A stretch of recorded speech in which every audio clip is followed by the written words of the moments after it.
Hey guys and girls,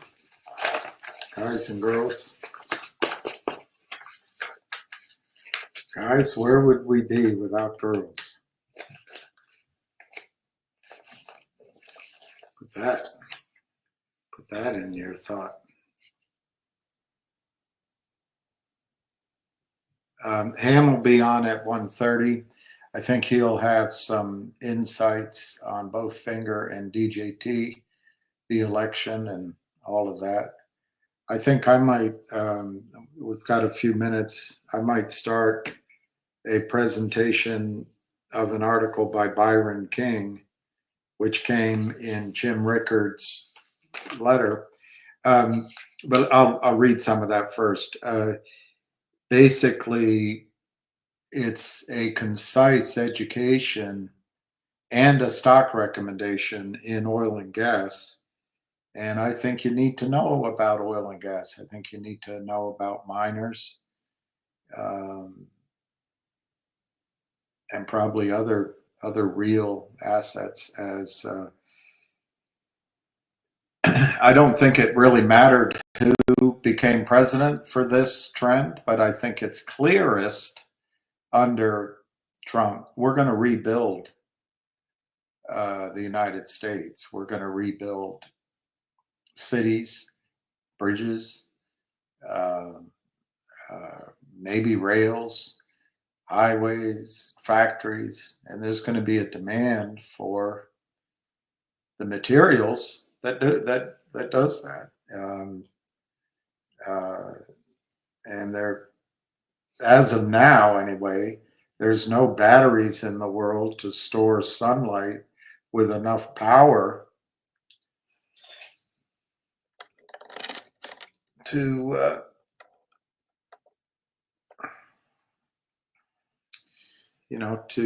fuel the engines. Anyway, let's see what you're saying. Hey, David.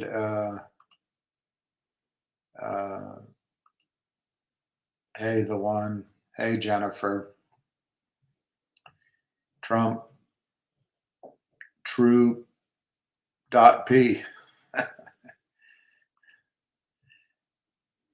Yeah, LOL Trumping. You know, one thing happened over the last, I don't know, weeks, days. It became cool to be for Trump. It never was cool to be for Trump. It's become cool. Hey, be priced forward. Yes, I agree with you. Beautiful days ahead, I think, for all of us, for everybody. And when you think of his message about our country, we have a powerful, powerful economy. And I think we have the best idea on the planet. Hey, Zizu. Do I know anything about SCLX? It almost looks familiar, but I'm going to say no, I don't. Trump. Let's go. DJT. That Ham will talk about that. They are probably going to try to strip premiums out of any strike prices this Friday. Just 2 more days. But I still think, I don't know. I didn't look at how it's trading. It was up pre-market, which, it's weird how they head fake in the pre-markets and then they do the opposite when they're trying to steal premiums. It's not stealing, it's legal trading. But I really do think DJT is going to be a lot higher. Imagine all the people, hey Ron, living life in peace. You may say that I'm a dreamer, but I'm not the only one. Hey Saber, hey John, hey Cliff. The Trump dance. Bum, bum, bum, bum. Young man. You do, and I said, young man. All right, let's see what I have. I don't know if I have anything. And dun, dun, dun, dun, dun, dun, dun, dun, dun, dun. You can do do do do do do do do do do do do do do do do do do. I don't have it. So tough luck.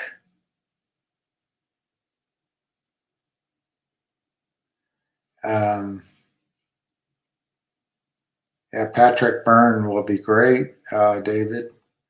Hey, Darren. Hey, Lee. You guys are all in good moods. That's great. Hey, Eddie Eagle. Drill, baby, drill. Unless it's your baby who you're. I can't finish that sentence. Yes, exactly, Giuseppe. It is incredible how much better you can feel. We're not quite there yet because he has to be sworn in, but I why wouldn't he be? But there are some schemes that might keep him out. But it's just amazing how, for example, Giuseppe, already Putin is saying he'd like to kind of let's be friends again, almost. And there might be peace in the Ukraine. It might come at a steep cost to the Ukraine, but hey, peace is better than hanging on to 4 Russian-speaking oblasts. What are some good stocks to get into if Trump is going to drill, baby, drill? Well, it'd be interesting. That's why I want to read this article. But I also think you have to think beyond. You have to think beyond strict producers and some of the suppliers. I would think, for example, Rig and Schlumberger and Halliburton. If you don't own any of those, they're important.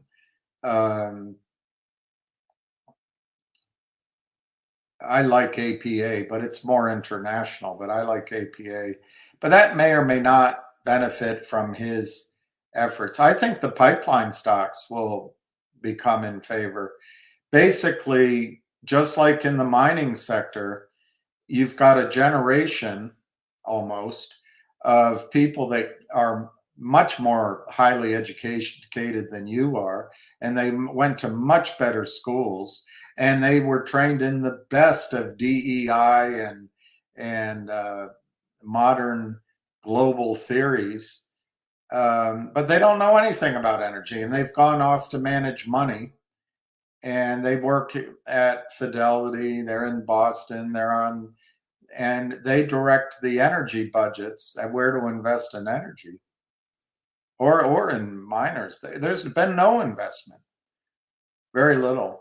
That's going to change. Almost anything will work, but you start with the blue chips first, tier 1 stocks first, because that's where they'll go first. The ETFs will go there. I'll try to come up with some names. I think this name is a good one. I've never heard of it before, but we'll go through it. We might run out of time. 15 minutes, have to do it afterward.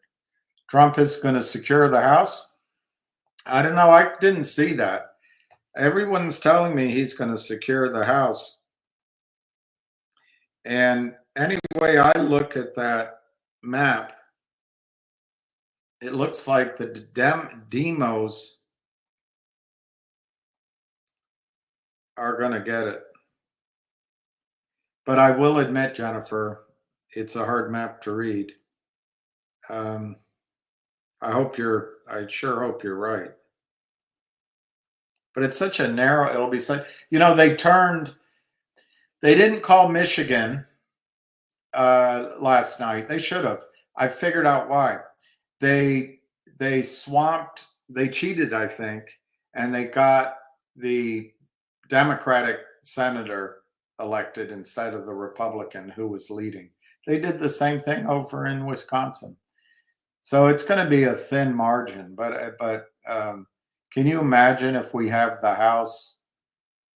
I'm still a Democrat. I can't believe I talk that way. But we have the House, Senate, White House, and we get control of the regulatory agencies.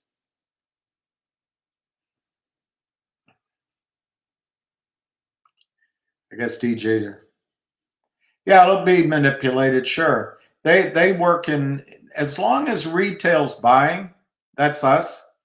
We're the suckers, and as long as we move a stock one way, we're willing to overpay. And Ham's trying to teach you how to not be that way. They can run up premiums in the options, and some of that's self-fulfilling. As call premiums go up, that can cause buying in the stock by players who buy the stock and then sell the calls. But it's also a way of taking money out on the option side to hedge against their short position. But I'll let Ham go through it. He's got some data that might shock you. The manipulation will allow you to trade back and forth while you wait for the big wave. I used that analogy before. I used to try to body surf when I go to the beach. I'm not any good. I'm not a surfer. But you'd have to go out, test the wave. You get going a little bit, and then it would stop. You didn't hit it right. Well, that's your buy the dip, sell the rip. Ah, here comes one, buy the dip, sell. Okay, I made a little money. Now I'll try again. I'll go bounding back in, and I'll try another one. Okay. Ooh, okay, I'm buying the dip, and sold the rip. But every now and then, for a geek like me, I'd get one, and I'd ride it. I'd ride it all the way in till the shore and the sand, and it was so much fun. And that's your short squeeze. But you have to do a lot of buying of the dip and selling of the rip, and then eventually, well, there's two ways to do it: is only buy it for the short squeeze and wait. But I think you got to be willing to do that ebb and flow, ebb and flow, ebb and flow, and don't be diamond hands. Just don't be diamond's hands. Yesterday, I sold my one call of DJT, and I'm all night. I'm thinking, darn it, why didn't I? But you know what? I didn't double my money, but I almost doubled my money. I forget it's like 560 to 890. It's not really a double, whatever that arithmetic is. But it's a nice old trade. Boom, done. And I put it into NIXX, which I find safer than owning a call option that expires on Friday. But that was my little attempt. My breakfast tastes extra American today. You know what? In about 120 days, your breakfast is going to taste healthy. No more chemicals. According to Bobby Kennedy, if I remember what he says, in Europe, they have banned 1,000 chemicals that our corrupt regulators allow us to eat. And it's all for profit and do you know they're putting that great, wonderful new preventative technology that you take via a puncture? They're putting that crap in wild salmon, not wild salmon, but farm raised salmon. So you go to the store, you think you're buying something healthy, and next thing you know, your body is teeming with spike proteins, careening around and accelerating the various cancers. I was in the hospital and missed it. Do you think DJT will run again? Yeah, I think it'll give you lots of trading opportunities. And I think it's headed to 70. Well, it's not going to be a straight line. It might not be this week. It might be 2 or 3 weeks. But if I had to guess, that stock's gonna. I haven't studied how many shares and all that, but remember, um, Elon Musk paid 40 billion for Twitter. Now that was an overpay, but when he made the offer, the market was adjudging Twitter to be worth that much or higher. So there's value in a successful media platform. Bloomberg made his money on media, well, data and media. Content is a hugely profitable business and huge. And people go on and put their content in for free. It's amazing. It's amazing.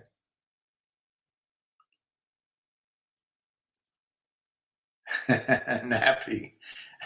Kamala, you're fired. Get out of here. She says she works so hard. What work did she ever do? What work did she ever do? I think, guys, we dodged a bullet. I was realizing a lot of my commentary for the last, I don't know, 6 weeks has been so focused on that because I think as a human being, she was enormously underqualified and she got where she is lying that she's black, which she isn't at all. There's not even a droplet. And all of us come from apparently a bottleneck of human beings that was less than 40,000, maybe as few as 15,000 human beings in some ice age. Our genes collapsed to a small community of survivors, and then we came out again. And I guess over time, maybe if you live in the frozen steppes of Siberia or north in Europe, you need it. I don't know. I'm not a biologist, but maybe you needed lighter skin to absorb the sun or vitamin D. I don't know. But if you're living in the hot sun all day long, maybe you need a little bit darker. But of course, you can still burn. So I don't know. I know nothing. I'm not a doctor, but we evolved is all my point is. We evolved. And then you had Genghis Khan, who was quite prolific in his reproductive rights all across Africa and into China, Mongolia, not Africa, sorry, Asia. And, he spread his genes. So we all changed a bit, but we're still just the same bloody well right. We're just all basically the same. You all are the same. I'm exceptional. Kamala never really, Democrats know very well how to grab defeat from the jaws of victory. I don't know. They did pretty well under folks. And how did old man Biden get 81 million shares when she barely got 63 million? Did all those people die? They stopped hating Trump? Where did those 15 to 20 million votes go? I would argue they never existed. Hey, David, DJT and Finger, MMTLP. Well, yeah, let me just state it. I'm not going to go into an explanation. MMTLP is worthless. Worthless. That doesn't mean lawsuits won't work. That doesn't mean Congress won't come and demand something, or if there's a crime or if there's fraud, that regulators may not come back and assign massive fines. But that has nothing to do with MMTLP. That fraud happened and you were hurt by it. All you have to do is prove it back then. But right now, the only value MMTLP has is if you sit, if everybody sits on their spotted behind and does nothing, as Double D tells you to do, there's a wide open uh, uh, inventory of real shares of NextBridge. You can have that transfer for the cost of 2 FedEx deliveries. No lawyers. It's right there. You can get NextBridge, a real company, which is what you were supposed to do. The whole issue is going to be they oversold, and there's not enough shares of NextBridge, and I didn't get my shares. Well, the other issue, of course, is a short squeeze that'll never happen. Well, if you don't ask for them, I just think you're setting yourself up to be on the wrong end of a pretty good legal argument. You never asked for them. We had them for 2 years, and we stood ready to give them to you. So anyway, my wife is a teacher. They've been informed not to teach thankfulness or acknowledge Thanksgiving because it's triggering. Even in my most difficult times in my life, which unfortunately life is, for me anyway, a bloody cycle of that. But years ago, I'd say 20 some years ago, ooh, that was tough. I literally, it was in the mid 90s. I just literally lost everything. I was depressed and things were. But what I did, Cliff, there were other things. There were other things. I'll leave those out for now. But one of the things I made sure I did every single day, even if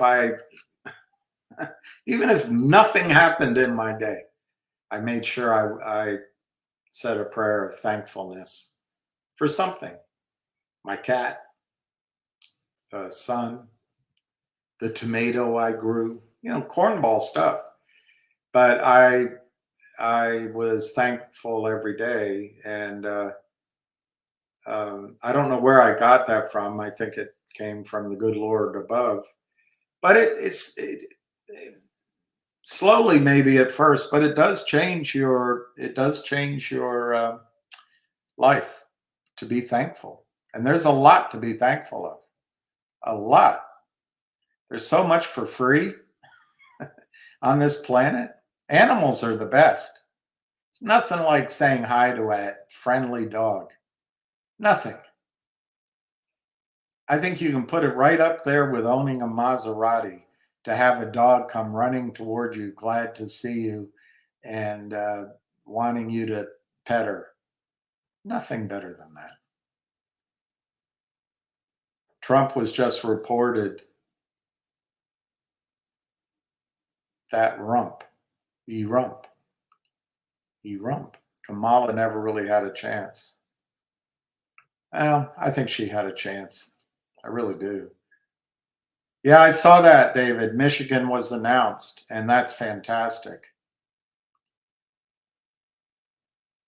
I think Kenny Boyd can create fake shares without any cost. Anybody can. Anybody can.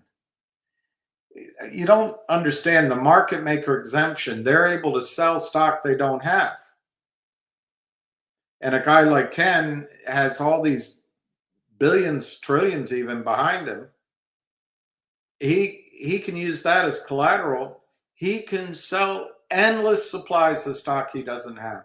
And it comes down to Ann Wagner not wanting a consolidated audit trail because the lobbyist told her, because she's functionally dumber than half a hollowed out pea. She's got a brain the size of half a hollowed out pea. Anybody can do it if they have access to the market maker exemption. But you're not, we use the terms fake shares as a distinction. The miracle that Wall Street created, I'd say it was in 2010. They got the system to agree that all shares would be electronic and they would hold no shares in physical form. That was the breakthrough.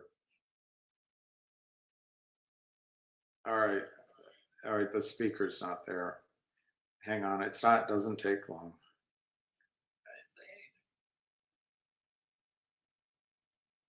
Battery 100%. Connected to Bill's iPhone. All right. You should be connected.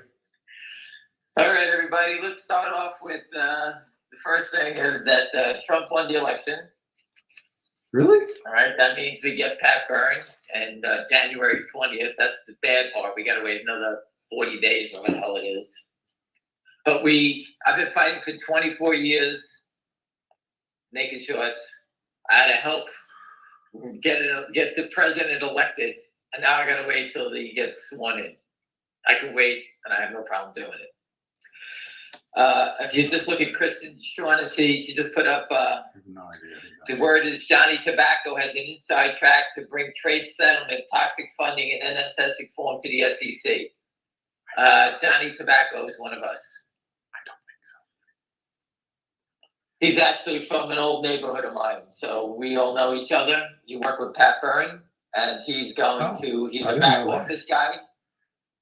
Are you okay, William? Who are you talking to? You, I'm saying I didn't know that. That's pretty cool. Going to be coming on board. All right. If you don't know who he is, go on Twitter. Go look at him. He's a rough, tough guy from Staten Island, and he comes from the Pat Byrne camp. I met him with Tom Ronk in 2005 or 6 at the SEC. We met him at a conference down there. We were at the SEC was a hearing, and that's when I met Johnny. But, this is, all these things are in our favor. All these things are in our favor, and, we're okay. So it's going to take a little longer. And I just wanted to talk to everybody about that for a second with DJT and understanding the trading patterns. You ready, William? Yeah, I was born ready. There was a company called iGen. The symbol was IGEN. They developed some sort of technology for the medical field, but they used the technology, but they did a deal with Roche, Hoffman and Roche. Hoffman and Roche put all their clients into their technology. iGen wind up suing Hoffman and Roche because they were underpaying them or whatever. iGen won the lawsuit. Everyone thought it was going to be for $2 billion. They got 600 or 500 million. The symbol was IGEN. The stock was $45. The news came out, the stock cratered to 20. Got destroyed. But we all knew, because we actually read up on it, that iGen actually won. And what do we mean by that is that Hoffman and Roche lost all their clients in the lawsuit to iGen. So besides paying them that fee, iGen now controlled all of Hoffman. They lost their whole business to iGen overnight in the lawsuit. So the stock went from 45 down to 20. People were panicking. Everyone I know was buying the shit out of it. 2 days later, iGen got taken over at $80 a share because Roche had to buy them because they had no business. And you say to me, well, what does that mean? Well, it just shows you that when you understand what's going on, when a stock is not doing something, that's when you buy the shit out of it. And for example, DJT, they won the election. Donald Trump won the election. his stock is selling off. Goldman Sachs' stock is up $65. Every brokerage stock is up $65. Excuse me, not every one. Goldman Sachs is up 67. Donald Trump didn't win so that Goldman Sachs becomes a bigger player. I will guarantee you that there'll be a call between Trump and the brokerage community. All right. I don't know if it's before or when he's sworn in, but there's going to be a call saying, all right, either you fix this naked short selling problem and start covering these guys, or I'm going to come after you guys. He's not doing this so that Goldman Sachs, Jefferies, JP Morgan, Morgan Stanley, all these guys make more money. And his stock is going down. DJT, those are his people, from Devin Nunes to everybody else in that company. And he's not doing it so that Goldman Sachs and these guys can get rich and keep destroying his property. But he can't just say, fix DJT. He has to fix all the stocks. And we're part of that. So that's how it's going to work. So you have to think about what I just said to you. Sometimes the knee-jerk reaction isn't there. We're looking for it. William, those calls you owned, with the stock not opening up $50 like we all thought it would, right? Or the potential that it had. Yeah. All those calls, I can guarantee you, are worth 20% of what they were yesterday. They lost their premium. Now the stock is trading like a stock. Right. The upside surprise is gone. This is how you really make money in those names now. If you know it's going to move, if you feel it's going to move, now it's time to play the options because the premium is gone. Whether it's this month or next month. Yeah, I got you. Right now, they're all wiped out. All the premium is gone. So these things don't exist anymore. They all got wiped out in one day. Amazing. But he's not going to let it go away. He's going to come back. And he's going to grab them all, and DJT is going to have that massive play. All right? Goldman Sachs is up $67. Donald Trump won the election, not Goldman Sachs. And there's no way he's going to allow them to get away with this. All right? And not settle the trades. All right? So he's in the business of making money. He's not in the business of taking it on the chin and have Goldman Sachs make money from it. I'm only using Goldman Sachs as an example because it's up big. That's a placeholder. Yeah. It's at JP Morgan's up $25. I mean, all these guys are making a fortune. Companies that do cure for cancer, this, everything else is just garbage. No one else moves. Even DJT's not even moving. It's up $1. Yeah. So I just gave you an example. Igen, Roche. You got to buy it when they don't want it, because when they come for it, that's when you kill it. If you know the story and you believe in it. Okay, I knew people that owned Igen and dumped it because they thought they lost. Because we all thought the lawsuit was going to be worth $2 billion. And when we saw that they lost all their clients, we all knew that there was something more to it. And then it happened a day later, or a day or two later, and they got taken over at $80. So it went from 20 to 80, something like that. So that is going to happen in DJT. We're going to go along for the ride. We're reaching out to Pat Byrne. Unfortunately, I think that we have to wait till around January 20th when Donald gets in. We'll get that conference call with Pat. I think he has to wait to make sure he has protection and that Donald Trump is actually sworn in. So there's still a little more days to wiggle around here. But I've tried to reach out to him. We're trying to do it. I have people working on it. I don't know where he is, but we'll get to him sooner or later. All right. So as long as you understand what you're seeing here, guys, this is life changing. We won the election. You know how hard it is to win the election? Just look at the knuckleheads in these states voting for some woman that they know nothing about. And I got it. You're a Democrat, Republican, but at some point you got to say, "What? I'm a Democrat voting for who? An empty head? What are you kidding me?" And I couldn't believe it. Like even the state of Florida had 3 million people vote for her. Who would waste their time? I mean, it's just you got family members just to vote the party line doesn't even make any sense. And that just shows me that half these people in this country are brainwashed, And it just doesn't make any sense to me. You know, Half the people are women. They were voting for a woman. I don't. Yeah, Maybe not. Maybe not. That's a bad joke. Bad joke. It's just nothing about her. There's nothing. There's no zero. And people would vote. It just shows you people. They could have put a. They were better off just putting a clown up there. It's the whole thing is just stupid. And they tried that the first time. They were successful. That's true. They did it the first time, right? But this time everybody was watching them and they couldn't make a move. And it's just, just the whole thing is stupid. I'm glad it's behind it. I did tell you yesterday, we got from the horse's mouth that he would win in a landslide, and he did. We all said that, we told you, we heard from a gentleman that, made a big donation, and he spoke with him, and I told you that yesterday. Yeah. But again, there's no way they'll let these guys get away naked shorting their stock. And have Goldman Sachs, JP Morgan, everyone else is being the beneficial winner of the Donald Trump winning the White House. And all the people in naked shorting, we're standing here with our fingers up our ass. It ain't going to happen. All right? You got the right people. We're going to get them.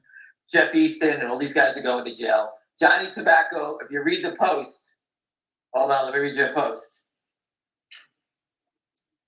Give me a second. Word is Johnny Tobacco has the inside track to bring trade settlement, toxic funding, and NSS reform to the SEC. So a warning to illegal short sellers. Wow, that's big. Maybe time to pack up and leave, because I'm hearing stock settlement will finally be enforced. All right, so Johnny Tobacco is, these guys probably squirming that this guy, because this is a street guy, he understands the whole thing. And we're going to lead him right to Jeff Easton and Lynn Partners. This is a guy that I can reach out to in 10 minutes. My friends were with him last night on Staten Island. So again, this is an easy guy to get to, and he's one of ours. All right, so that was that. Any questions, Lynn?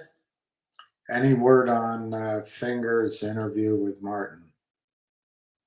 Yes. Okay. That was easy. As I said, we're waiting for you entered that 76 times already. I know. We're holding it back. William did it already. We're going to hold it back until you cry. I don't know. We got to wait. We got to wait till the guy calls us up. Do you think the Mets are better than the Yankees? I actually do. As a football team. No, I think the Yankees have bigger players. But go ahead. Next question.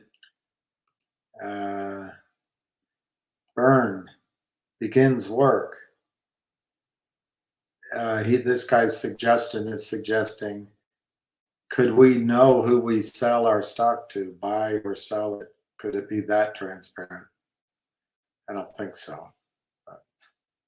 Listen, you look at how could all these things happen in the world? Settlement, everything is settled. And you tell me they can't settle a stock? If you, like my friend always said, he was in Paris in a coffee shop and he charged something on his credit card, and he got a notification in seconds that he just charged $5 on a credit card for a cup of coffee in Paris. The currency was converted. Everything was settled. Instant for $5. And the stock market, they leave it open because they need room to wiggle so they can steal. That's all it is. I believe all these brokerage firms are a short. I think BIRT is going to be a zero.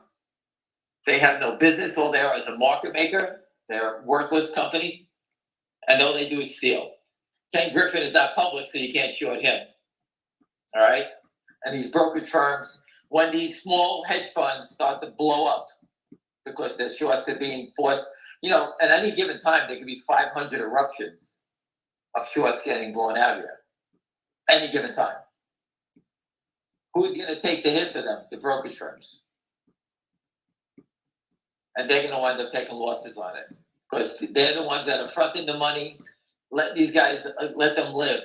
And eventually they're going to get blown up. When they get blown up, they take the liability for it. And then they'll go out there trying to sue you for it. If when Jeff Easton blows up, Jeffries is their prime broker, is going to start suing him for everything they can get. And Jeff Easton's going to have to distance himself from it and try to run away from the country, whatever he's got to do. I know we all wanted to come in today and have our winner and just do what has to be done. But you can tell how bad a problem this is. If they're not taking DJT, all right, that's the president of the United States. The most powerful man in the world, they're short his stock. And you think he's not going to do anything about it? Trust me, him, Devin Nunes, they have a plan and they know what to do. And I'm sure that's been discussed already. And the more these guys don't cover, the better it is. And I'm just trying to tell you, in DJT, we all thought the stock was going to explode. It didn't. And these guys tried to push it. They tried to sell it off to go down red on the day. Think about how crazy that was. They were trying to turn a Trump election win into a negative. As far as I'm concerned, they basically have done that. The stock is only up $1.50. Stock should be $50 easy, and then moving slowly higher and higher and higher until they cover. But I think that the way to play it is you buy a dip, sell the rip, and just go out and buy the $50 calls. Always buy them. I know they're probably worth nothing, William. Big deal. Those calls. What's the stock trading for? Whatever. Excuse me? Where is it trading? What price? The stock. The stock is $35. Oh yeah. My calls will be worthless. They might be worth 25, 50 cents. So you have good instincts. Oh yeah. I know one thing. When I'm up money, you got to take it, because anything can happen. This is not Wall Street. This is Fraud Street. You had the 43s yesterday. You sold them at what price, William? I think I got $8.99, but I don't know exactly if that's right. $8.90 maybe, so $8, something like that. I got more than 90 cents right now. Yeah, so that was. So all those calls have disappeared, all of them.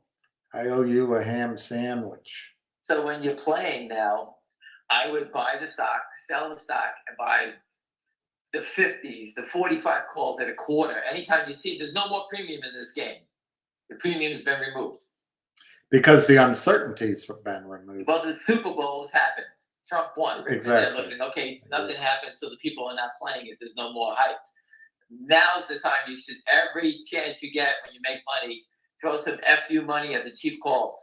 Because one day you're going to wake up and the stock's going to be up $100, $200.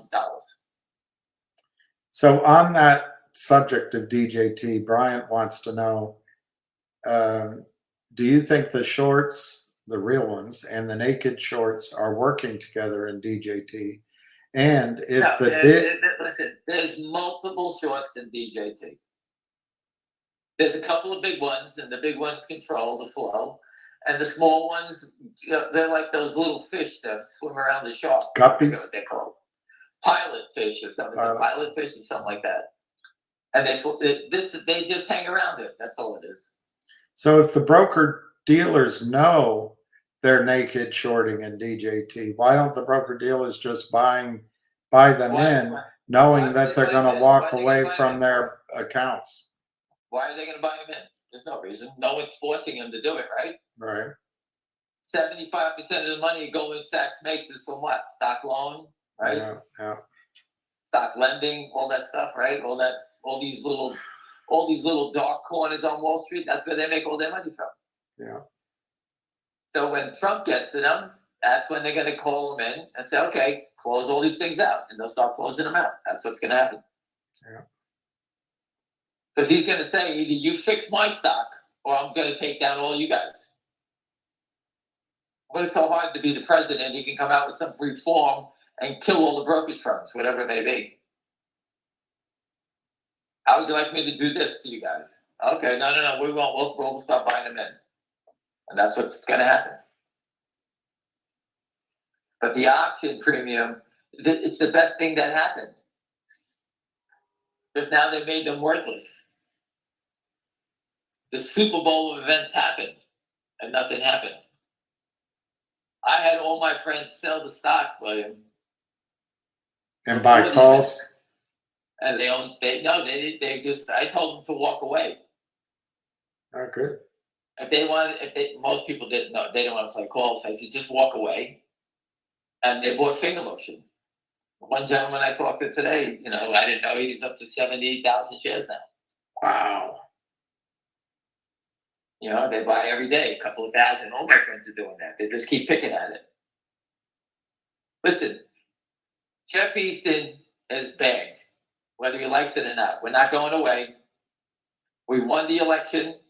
Think about the long shot of winning a presidential election. But we done it to beat the naked shorts. Now we have our people in place. They come in January 20th.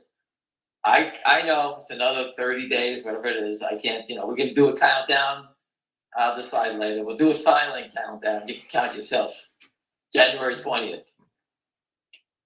Between now and then, I expect some action from Trump, and I believe he'll start speaking and letting the word naked short selling get out there. All right. Well, everything's calming down now. It's over. All that travel's over with. I'm sure you'll have regular meetings with Devin Nunes and clean up everything he has to do before he becomes the president and takes over. But I think they'll have a plan in order, and that the plan is what we know it to be: forced stock settlement. And little creatures like Jeff Easton, he's going down. We'll get Pat Byrne, John Tobacco, they're all going to know the story. We're going to lead them. Listen, the first person they got to hang is the low-hanging fruit. Jeff Easton is the low-hanging fruit. And I just described to you a story of a stock that was true. No one understood what happened. A few people did, and those are the people that made all the money. Stock went from 40 plus down to 20, 20 back up to 80. Because no one took the time to read. We all look at the headline. Oh, they only got 600 million. It should have been 2 billion. Sell the stock. People were selling it, shorting it. I actually spoke to a friend out in Arkansas before, and the guy in his office shorted the stock. He remembered it, and he got blown out because it got taken over. That's how it works. So I'm trying to educate you about this stuff. All right? And I apologize, they're not trading stocks so that everybody can make money every day. But it will turn into a trading stock. You see what happens when they start getting wild, right? DJT has been wild.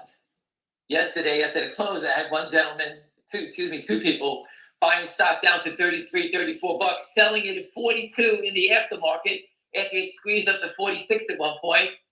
And the one gentleman was trying to call me back. He was pissed that he sold it too soon.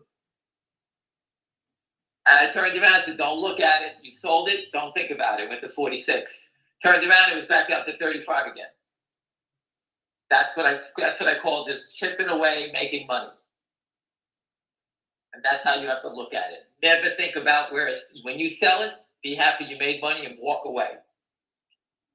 Don't be like a Monday morning quarterback looking at it. Oh, I should have held on. I did this. I should have done that. Don't think about that.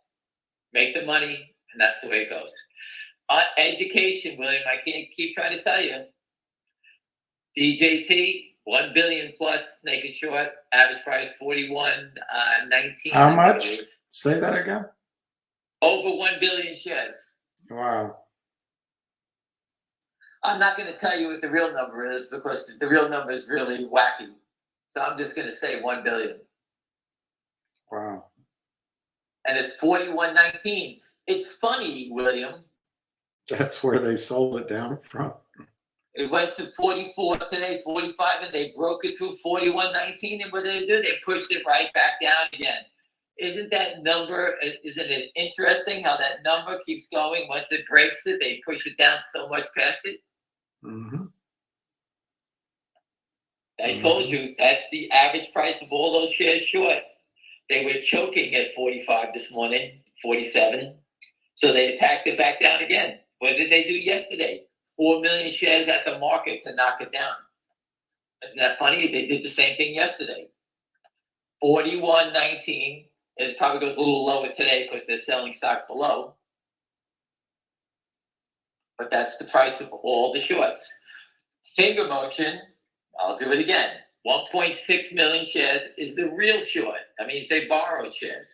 Someone is paying every day to borrow 1.6 million shares. Obviously, they're tied to Jeff Easton. I'll use the term, it's his mother. His mom is short 1.6 million shares. And why do you say that? Well, whoever's short 1.6 million shares is 100% tied to the hip with Jeff Easton. Because they don't move. They're standing together. The stock isn't even traded. And if I was short at $2.40, 1.6 million, you bet your ass I'll be buying stock down here below 2. Why not? If it runs back up, if I buy 200,000 down here, why not? If it runs back up, I can reshort it. Why not? What's the big deal? They can't show any strength, because if it shows any strength, they just kill themselves. These shorts are working together. DJT shorts, they're just a bunch of bigger players and small players. They're not working together. That game is survival of the fittest for those guys. They're all trapped and they're all going to kill each other. What was that movie again? Reservoir Dogs, when they all shot each other? Mm-hmm. That's what these guys are going to do to each other and DJT. They're just going to shoot each other. Finger motion, we just have one person. It's Jeff Easton and his mom. And that's why I keep trying to tell you to follow the real short, because when Jeff Easton's mom, the real short, panics, you know that Jeff Easton's panicking right behind it. Those two are together. They're tied at the hip.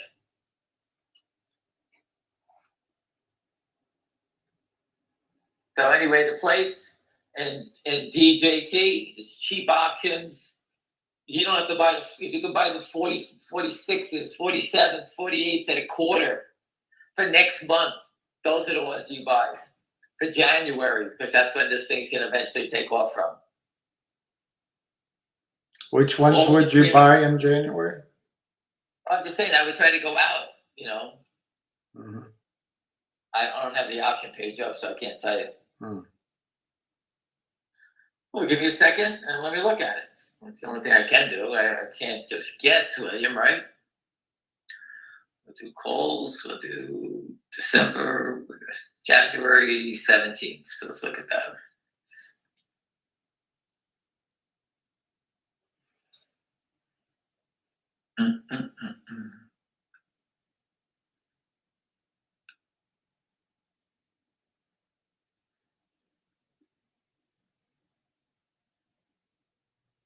Didn't give me further. Hold on a second. I got calls and puts. I just want calls. I want all of them. And I want them for January.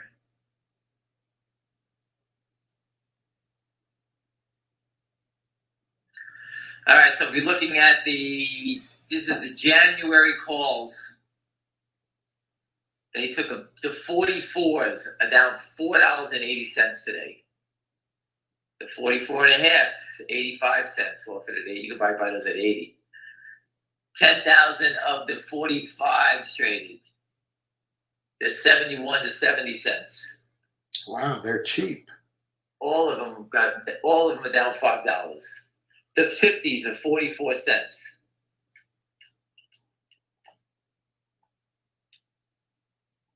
I mean, those are the ones. These are the garbage ones I talk about.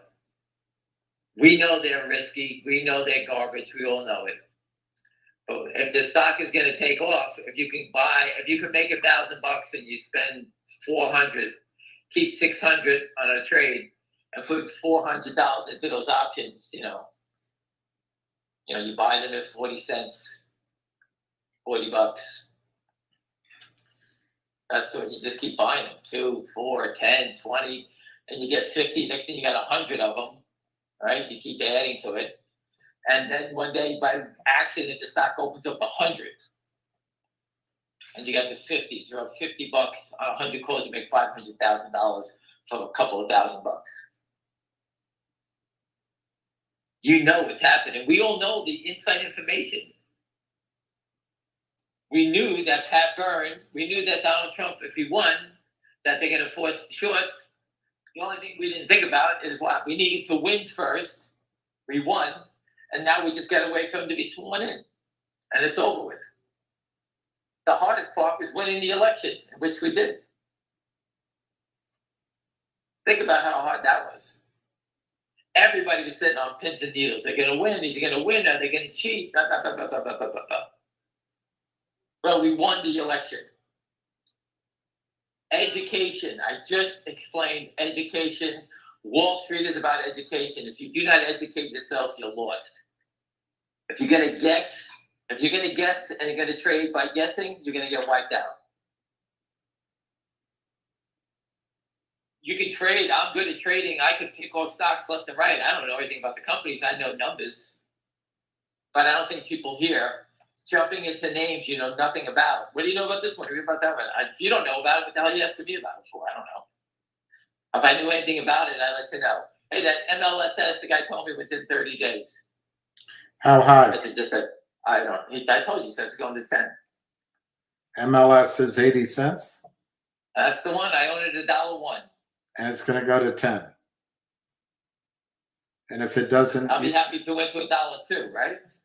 I don't know. yeah, you'll probably be out at $1.50. I'll be out at $1.02. I'll make a 1 penny and I'll be happy. I just told you what I know. It looks like it's going. The chart looks like it's going up. I don't know how. It's been going nothing but down. It's a classic. Listen, it's a company that's not Goldman Sachs. If you're not Goldman Sachs, they make it short and hold it down. There you go. It's the same pattern. The company doesn't need money. And listen, I don't want to talk about it because I don't know much about it. Nor am I putting any effort into researching it. Someone's telling me that I trust, and that's all I'm doing. That's as far as I know. I said the same thing about GDC. What did I know about GDC? I knew the symbol. That was it. People, that's how Wall Street works. When people that you know for a long time give you an idea, you have to trust them. If you're going to be a nudge, as we say, They won't call you. They won't call you back. All you can say is, hey, what are you doing? I'm buying MLSS. What do you think? I think it's going to 10. You should own it. Should I buy it for my daughters? They go, absolutely. That's good enough for me. What about your And wife? that's how Wall Street works. And I've got plenty of good stories from the biggest people on Wall Street, and you can't call them back. Hey, you know, the stock ticked down $1. What am I supposed to do? You can't say anything. That's not how it works. I remember getting a story from someone, and the stock went down, $1.80 in my face after I bought it. And I think it was down like $80,000, $90,000 in option money. And I'm like, what the fuck? What is this? What's going on here? I don't even know anything about this company.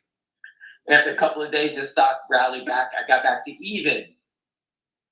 Well, in my world, when I'm even, I get the hell out. And that's what I did. And the next day went up 20. But I stick to my guns. What am I going to say? And if they ever say anything to you, how'd you do it? Did great. Thank you very much. That's all you can say. Meanwhile, I want to kill myself because I sold it because I was down 2 points. You don't want to sound like you don't know what that you're afraid to play. Otherwise, they would never tell you. So that's how it works. And that is a true story, my friends. The seas were rough that day. I was like George Costanza. Do you remember that one? Did you ever see that one, really? Sounds just like him. Trying to write a book or something? It was, Jerry hooked him up with some girl, and he told her he was an oceanographer. And he had to go save a whale. He didn't know what he was talking about. He's such a fabricator. Yeah.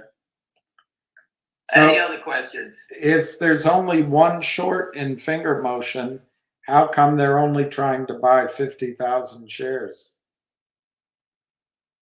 Okay, I don't know what you're talking about. 50,000 shares. 50 million. Sorry, 50 million. It could be an I'm dead tired. LLC. How about this? Okay. There's one short, Jeff Easton and his mother, right? Which is the same thing. Okay. But they could have multiple accounts. Whoever's asking that stupid question. What happens if Jeff Easton has 4 LLCs and he's parking shorts?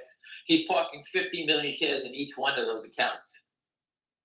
If he called the company up and said, hey, I'm Jeff Easton, I'm short 230 million, can you sell it to me?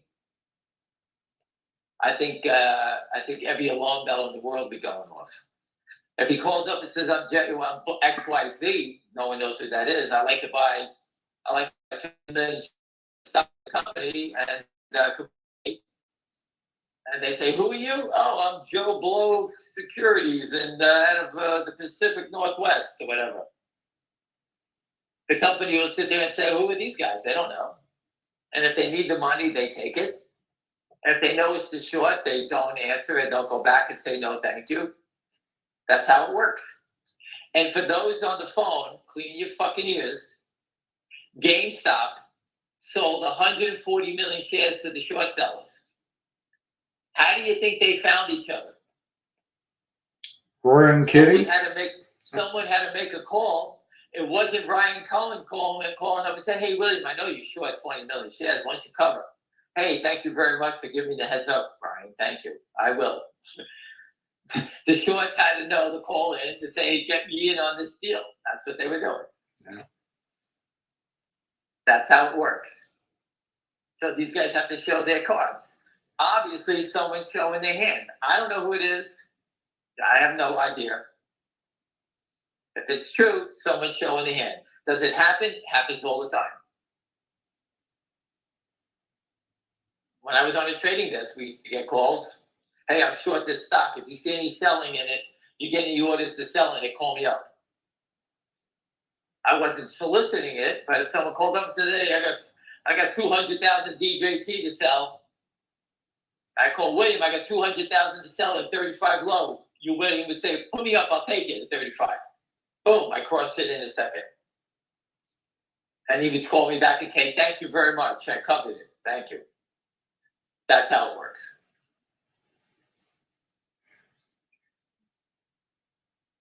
Listen, we're at the point now, if you don't understand the finger motion story, I'm sorry, I can't say anything else about it anymore. It's just, the company's going to have a call with William. They're doing business. They're in business. They're not raising money. People are calling them up trying to buy stock from them. All the makings are here for a volcano. Why isn't anybody forcing it in? Well, everybody on this phone call who has that same question, go get a gun and go to Jeff Easton's office and put it in his mouth and ask him, because I'm not part of that. I'm not condoning violence, but that's how you get your answers. I don't know how to get it any other way. I'm not a police officer. I just gave you the way, the real world would work. There's the criminal. Ask him. What am I going to do? He knows it's coming. Do you still They like know it's coming. It's just a matter of where they're hiding the short. That's all it is.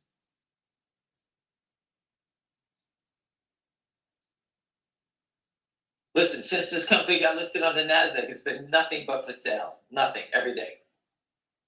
Every time someone takes an offer today, 2,000, another 2,000, punch back up, 3,800, 2,000, 500. It's always the same thing. I think I put away about 18,000 of the stock today. I had to go to therapy. I had about 18,000 to buy. And they don't want it above 2. I don't know why. If they thought they could win, they let the stock go higher. DJT. Why would they let that stock go higher? Because they don't want any momentum. They want people to think, William, the election's over. Get out of the stock, William. What are you doing?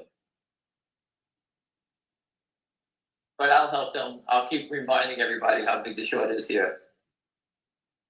And Devin Nunes knows. I actually have the real data in my hands, but I'm not at liberty to send it or post it. So I sent it to you, William, correct? You did, but I didn't mention it. No, you can't put it out. You have it, but we have the real data on this thing and how big it is. And that data is coming straight from the people at the company. They have the same information that we have.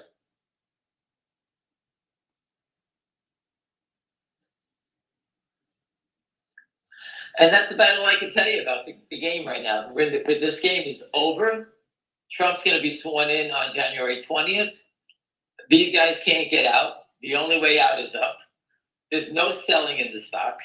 Where are they going? The volatility is gone from King of Motion. They need volatility. No volatility, where are they going? They keep the volatility they try to create is always pushed to the downside. The volatility has to come to the upside. And you say, well, how do you know that? Well, look at DJT. When it pushes down to 12, all of a sudden 12 to 57 to 32 to 28, 40. It's been all over the place. What did the company do to have the stock swimming that crazy? Nothing.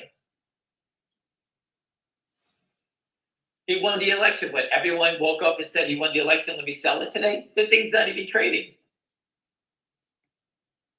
They traded 151 million shares, but they traded 30 million shares before 7 o'clock this morning. That's all automated trading going back and forth. And that's why it's very difficult to give you an exact number on DJT. You know, my number is way higher than 1 billion, but I have to assume that they cover a lot of these things when they go back and forth. Finger motion is very different because it's fraud in slow motion. It's not even trading. How are they covering? Some people would say, didn't they cover? Didn't you see them cover? We stare at it all day. How? I don't see anything. Again, you can play DJT. I think there's going to be a lot of activity in it. The way I would play it would buy the stock. If you bought the stock and you made 30 cents on it, 1,000 shares, 30 cents, you can then go buy 10 calls at 30 cents or 40 cents, whatever it is. So 8 calls, whatever the money you make. You can do that all day long. Say, I'm going to trade DJT. Every time it dips and it bounces back up, I'm going to sell it to make 30 cents. When I make 30 cents, I'm going to go buy the 45 calls or 46 calls for January for 30 cents. I don't make any profit. I'm using that profit to reinvest, but I have no risk because it's profit. And I can take a bigger shot in the game without really playing the big game. And if the stock opens tomorrow at 28 and you buy it at 28 and you sell it at 30 or 35, whatever it is, take the same thing. Instead of buying the 45s, maybe you buy the 40s then. Now you own calls the 45s, the 40s, the 38s. You can own a whole bunch of them, 5s and 10s. If the stock gaps one day to 100, you kill them. But the premium's gone. William was selling yesterday. William's call, the 43 call, he sold at $8. That's equivalent to 51 in the stock. Is now worthless. That was yesterday. And the president won. How would you like to win the election and then lose all your money? Right? Think about the poor people there. What happened? We won. What happened? I lost all my money. How'd that happen? You don't think Trump understands and saying the same thing? Listen, I've never seen a game where the president, the most powerful man in the world, is bringing in Pat Byrne, the most educated on the subject. He's bringing in Johnny Tobacco, who's a back office guy himself. Okay? Who's going to help educate the SEC on all this under table dealing. We have one in their own who's going to take care of it.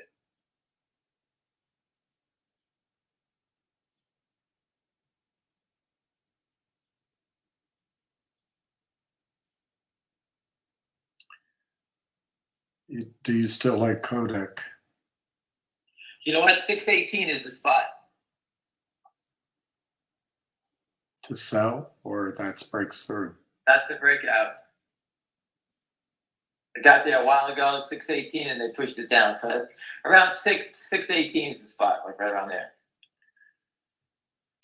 The Scottsdale case against the SEC was thrown out. Yeah. Who would waste their time? Those people. They've stolen all kinds of money. They just wanted the time. That's why they did it.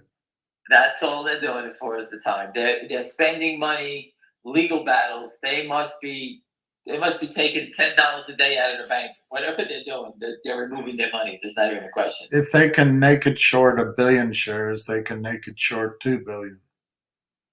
Okay. Anyway, so that gentleman who said that has no idea what we're talking about. You need to go back to the first grade, start over again. Next, don't answer that. That's a stupid question. Next question. What if naked shorts are so rampant and out of control that it could ruin the market for everyone? Is that a reason the SEC doesn't want to fix it? Well, I actually wanted to ruin it for everybody. I want everyone to lose their money, and then they can stand up and fight. Yes, they have done that already. They destroyed everyone's lives. The SEC hasn't done anything about it because they're protecting the brokerage firms and the banks. That's why. But the time has run out. Everybody knows the scam. The president of the United States is versed on the scam.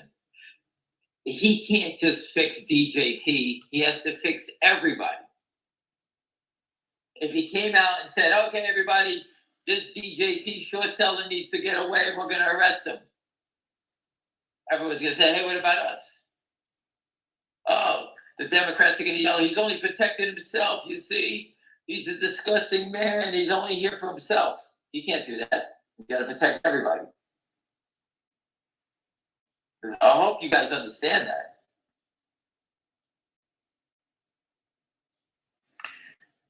Annette rolled her Friday expiry calls DJT to March. Is that enough time? DJT to March? Yeah, seems like a lot of I time. would sell the March and move forward to January. I would go the other way. Yeah, you're paying a lot of time premium. Right.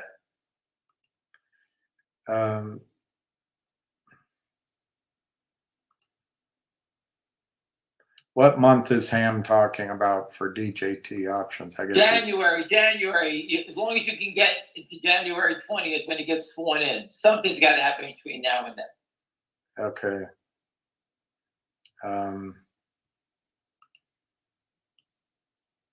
I believe you should be selling the March calls and moving back into January. It's cheaper.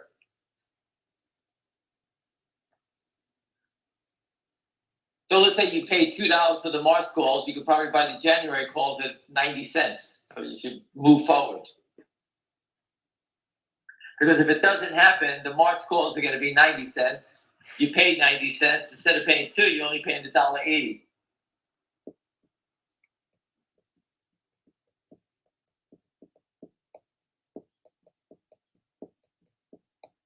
Listen, we all know DJT has a billion shares short. Up $1.43. There's only 70 million shares in the company. We discussed that yesterday. You think everybody who owns the stock is selling it? They all know. The people that buy in DJT, the retail buyers, no, they're here for the president. They're people that believe in the president and his company. So let's say 40 million shares were sold today because they all wanted to get out because they don't like Trump. Okay, that leaves 40 million. That means there's still 40 million people that still believe. I mean, it doesn't make any sense. They didn't cover anything. Why wouldn't Citadel build a long position in Finger with their algorithms and start a squeeze and take out all the little fish? That's a great idea. I'll get you his number. Call up Ken Griffin and you tell him. Do you realize how hard it is to get to them? I actually put a picture up, a video of me seeing Ken Griffin down in Miami, and he had 4 armed security guys around him. You think I was going to go approach him? Guy's worth $30 billion, whatever the hell he is. You don't think that he has security? You know, that's not going to happen.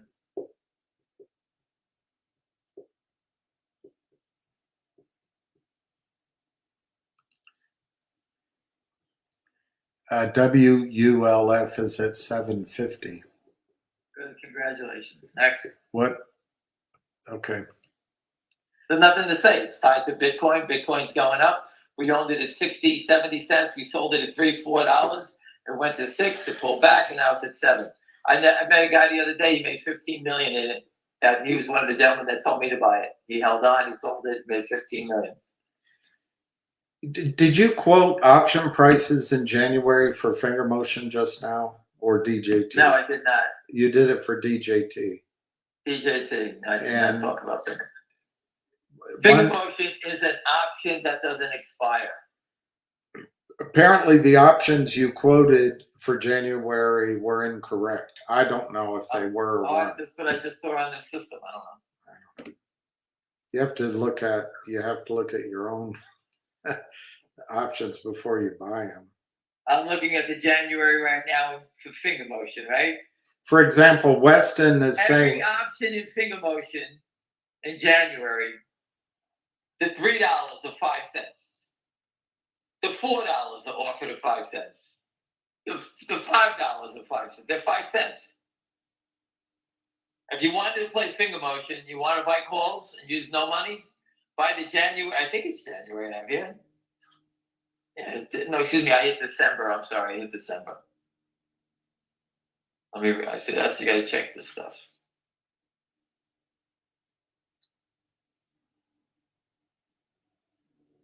Of January, they were the same thing. They're 5 cents. I did hit it up right. The 2025 January 17 calls. The 3s are 5 cents. The 4s are 5 cents. The 5s are 5 cents. If I was actively trading, you could buy the stock at $2, sell it at $2.10, buy 1,000 shares, make yourself $100, and then use the money and buy the calls for free. Just keep doing it. If the stock actually had volatility in it, you could do that all day, and you could be buying these calls at 5 cents for free. 100 calls is $500. Imagine that, buying 100 at the 3s at $5, and the stock goes to 10, you make $7. 100 times, you make $70,000 for $500. And that's the glory of options. The negative is that they expire worthless. But if I'm paying 5 cents, I guess as cheap as you're going to get them.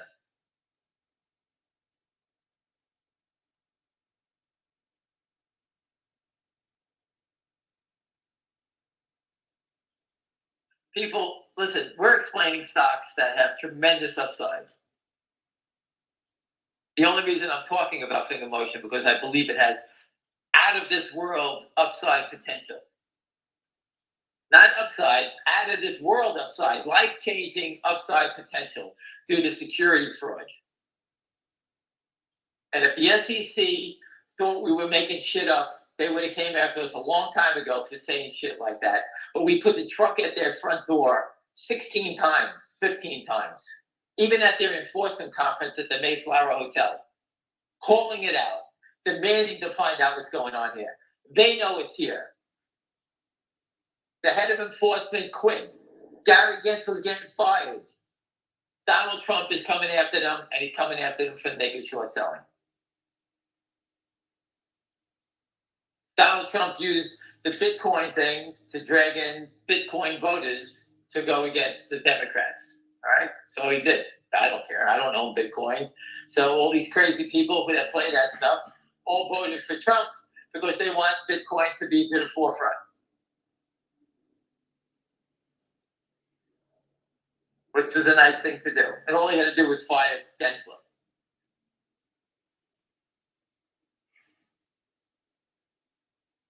That's a politician. He knows how to do it now.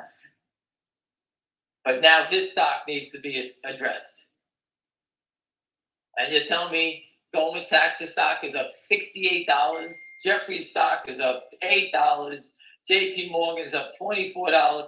The only winners of the election were who? The banks, the brokers?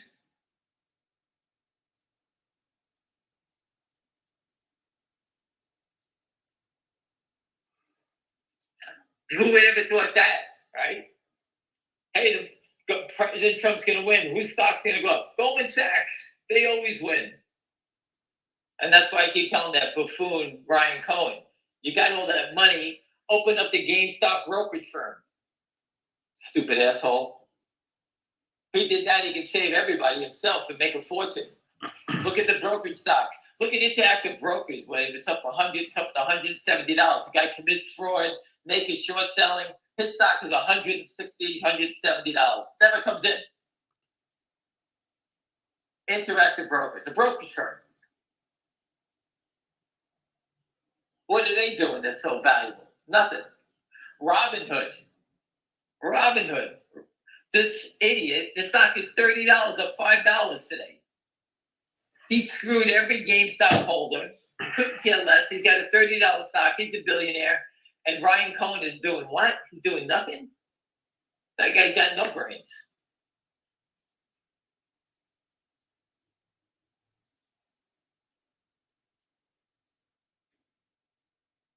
I wish I had the money to open up a brokerage firm. That's where all the money is. Just open up a brokerage firm. IBKR. Guys are up $17, 172. Crime pays. All the brokerage firms are going through the roof. They're helping all the criminals who loot you, and their stocks are going up. Our stocks are the ones being looted, and they're not doing anything. The game's going to turn. Trump knows it. They got it down to 34.69 now. Who in their right mind is selling this stock down? The president won. He didn't lose. The more they fuck around with this stock, the better it is for everybody. And again, I'm here for a life-changing event. I'm not here to sit here and hold everyone's hand and talk about this for no money.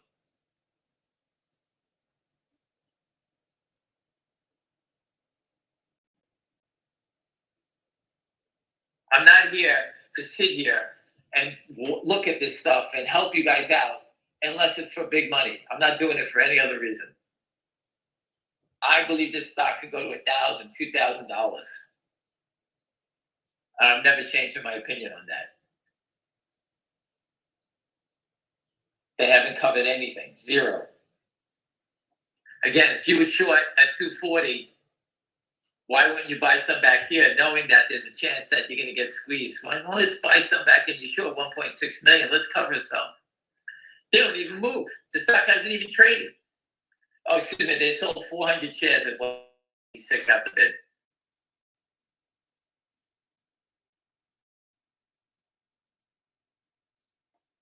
All these stocks have been under attack. All of them. Every stock is under attack.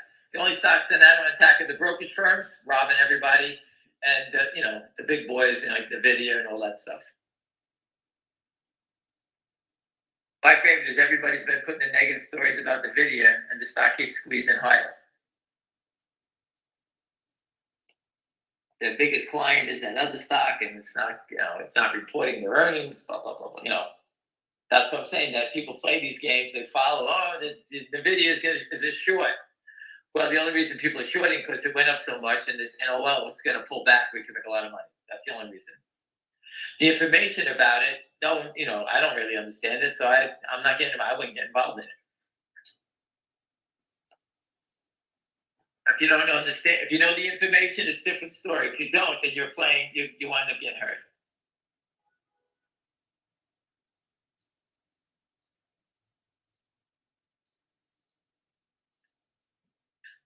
Anything else, William?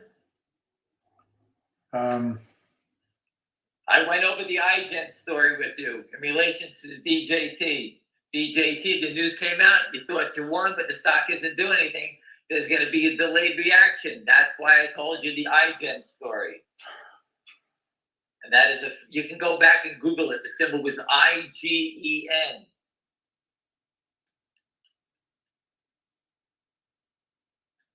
I'm giving you my opinion again.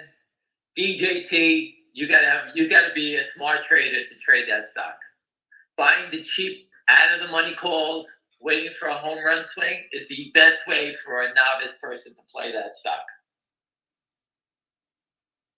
The big boys are buying the stock, flipping it, they're playing the emotional wild swings that you're gonna get.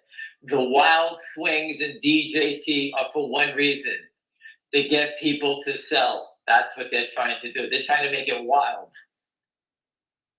Get people to bail out. That's all they're trying to do there. And it happens. People give up on it. Look at the people who bought all the calls. What the fuck? I won. The president won. I waited all night. I thought I was going to be a winner today.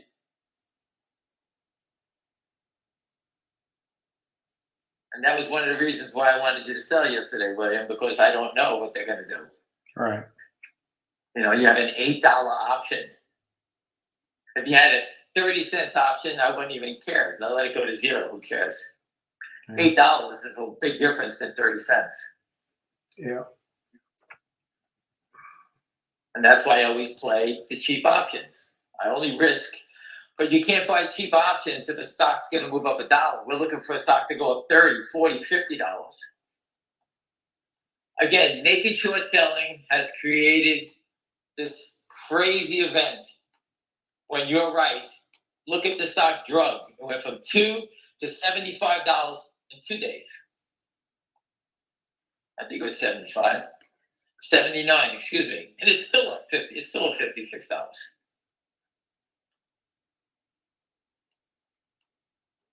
That's why we're here.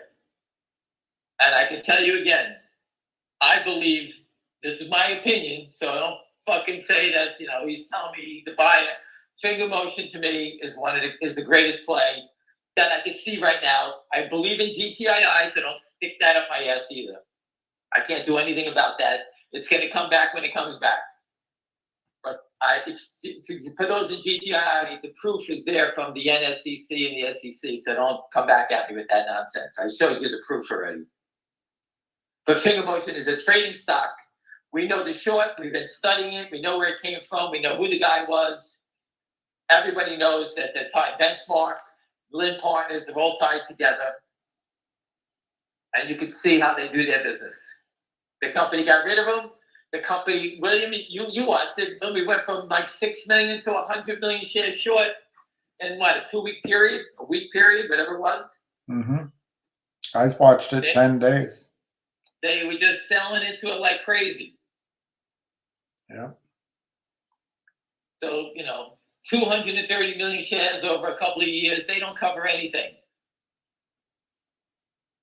If I'm halfway right to 100 million shares, the stock's trading 100,000 shares, and there's really no selling. It's just them holding it, trying to hold it down here.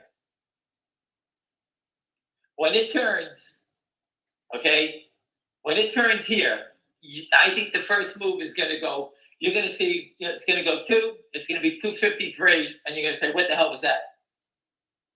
And everyone's going to say the same thing. I wish I would have bought more, $1.97, $1.98. Oh, why didn't I do it? Everyone says the same thing. I say it. Everybody says it. You're watching the same thing we're watching. The opportunity is here. When these guys stop selling, when the short stop selling, the stock will explode. And that's what happens. You can't tell me later on when the stock starts moving, once it becomes fast trading, that's when you get hurt. You got to buy it when they don't want it. You buy it when it's dead quiet. There's always risk, but there's 1/10 of the risk when you're buying it when it's doing nothing. When you chase it, I know people chase DJT up to $50. How did they do? I personally helped 6 to 9 people that were upside down. I helped them trade their way out of it and get them all into the black from being down. Just by being conservative and understanding when you should buy it and when you should sell it. Heck, I told you, William, I had people buying it last night aftermarket and then selling it. All of a sudden, the thing took off to $46. And I had people selling it from 42, 43, up to 44, not 46, but at those levels. Then the stock dropped again. I mean, it's very dangerous. So the way to play a dangerous stock is buy the dip, sell the rip, buy the cheap call, and then don't look at it. It's easy. For those who don't know how to do it, call your broker up and say, hey, I like to buy the stock, flip it, make 25 cents. And they say, why would you do that? You don't only make 25 cents. Well, I'm paying no commission, so I really don't give a shit. And then I'm going to take the 25 cents I make, and I want to buy options at 5 cents. So if I make 25 cents, that means I could buy 5 calls. $5 calls, I make $25. It's the same thing. And this way I have no risk. That's the way to play.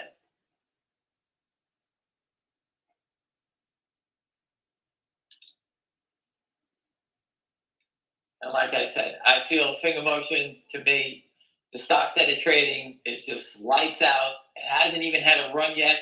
It's been drifting lower. They've been selling it for months. Since the company rang the bell, they've been laying into it. William will have his call with the CEO when the CEO calls him up. Pat Byrne will have the call with us. You have the audio of them. You saw Meta News today. Everybody, did you see that? I sent you the thing, William. Meta News talking about Pat Byrne. Mm-hmm.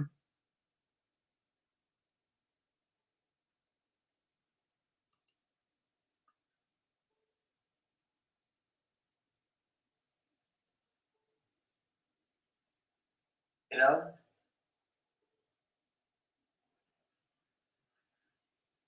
Any questions on anything? Could DGT explode before Friday afternoon?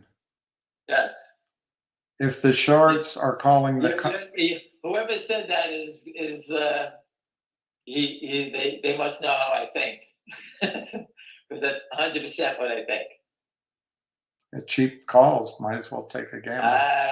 Those 40s, these all, I don't know what they're trading at for tomorrow or Friday. What are those options trading at, William? I can't, my phone gives me 4 strike prices. I can't go that high. Hold on a second, man. Give me a second. I can't move that fast. So I'm a dirty gambler when it comes to options. And for this week, the options, they're still too expensive right now. The 37 and a halves right now is still $2. Hold on a second. Let me just do calls.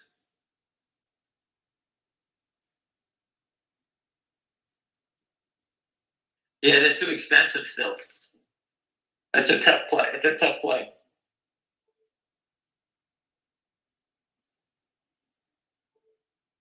Hey, but you know what? It was $57 the other day. You know, so I wouldn't be, if you wanted to buy cheap calls, that's the way to do it. Only way to play it. Oh my God, there's 40, you know, you got to go up to Williams 43s, there's 75 cents still. That's expensive. It is expensive. What is that? That's Is it, 8 you know, plus I would 7. be- That's $15 premium. No. Well, the stock's trading at 35, right? Yeah, so it's 5 plus 3, it's 8. Oh, all right. You said 15. Yeah, I'm tired. Hey, if anyone buys the stock at 35 and you want to, if you think it's going to get pinned at $40, you can sell the 40 calls, taking $1.30, $1.25. 35 That's a minus great $1, idea. you're only at 34, 33.75. That's your break even. If the You know, shorts, people still call. Yeah. if the shorts are calling finger, how soon could we see some price movement? It could happen in a second. I don't know. I don't. If it was me on the phone, it would happen quick. I would be torturing them. If it was me as the CEO and someone called me up, I would put out a press release saying I just got a call from XYZ. I would throw them under the bus faster than you would shake a stick. I would let the world know. And I call the SEC up and say, hey, short sellers are calling me up to buy stock. I'm not selling to them, but I want my shareholders to know. And the SEC will say, well, I don't know. So listen, fuck you. I got to let it fair disclosure. I got to tell the shareholders. That's me. Other CEOs try to stay away from the SEC because the SEC will drag in lawyers. You got to ask questions. It just becomes a paper nightmare for everybody. And that's why a lot of CEOs just remain neutral on it. They want it to play out in the battlefield, but you know they can't. These guys can't defend themselves because these guys are animals. Is $3 the buy-in price for the real short in No, finger? $2.35 to $2.40. Remember, that number goes lower every day. For the real short or for the naked or for both? The real short. The real short, okay. 1.6 million, $2.35 to $2.40. Anyone who owns stock, call your broker up. Do not lend it out. I don't know where they're getting stock to borrow, but they have to borrow 1.6 million.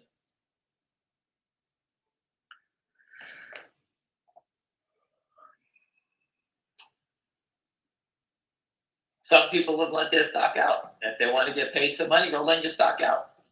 If you want to put the pressure on the shorts, call it in. They can't stay short unless they have a borrow. The real short cannot stay short unless they have a borrow. If they do not have a borrow, they cannot stay short.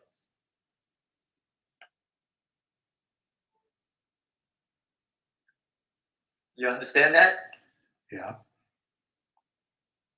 The naked short is $3.75 to $3.85. That's where their average is up there. That's the short squeeze trigger number. That's 230 million shares short at an average price between $3.75 and $3.85. And if we had more volume down here, that number would come down faster, but we don't really have the volume to bring that number down. They are incurring costs. They got to pay their prime broker. They got to pay fees to everything they're doing in the back office. They have to pay off bribes. They're doing all kinds of dirty stuff. So it's not free to be naked short. These guys are paying fees, and it's costing them money. But the one we can basically do the math on is the real short, because we can see how much they're paying. But I don't know exactly the rate they're paying.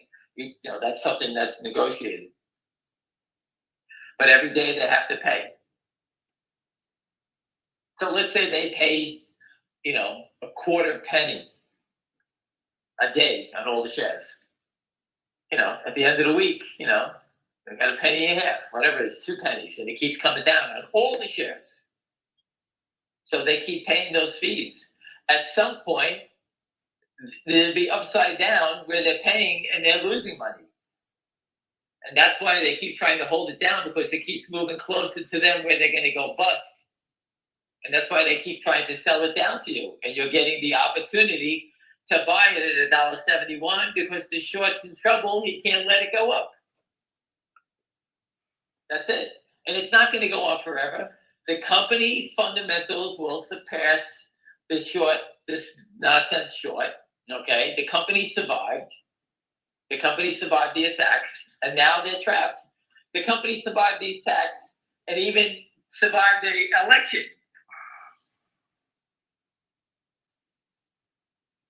Do you think Elon will buy 10 million shares of DJT and file his intention to get a seat on the board? Ask him. I don't know. I think he should band together. That'd be interesting.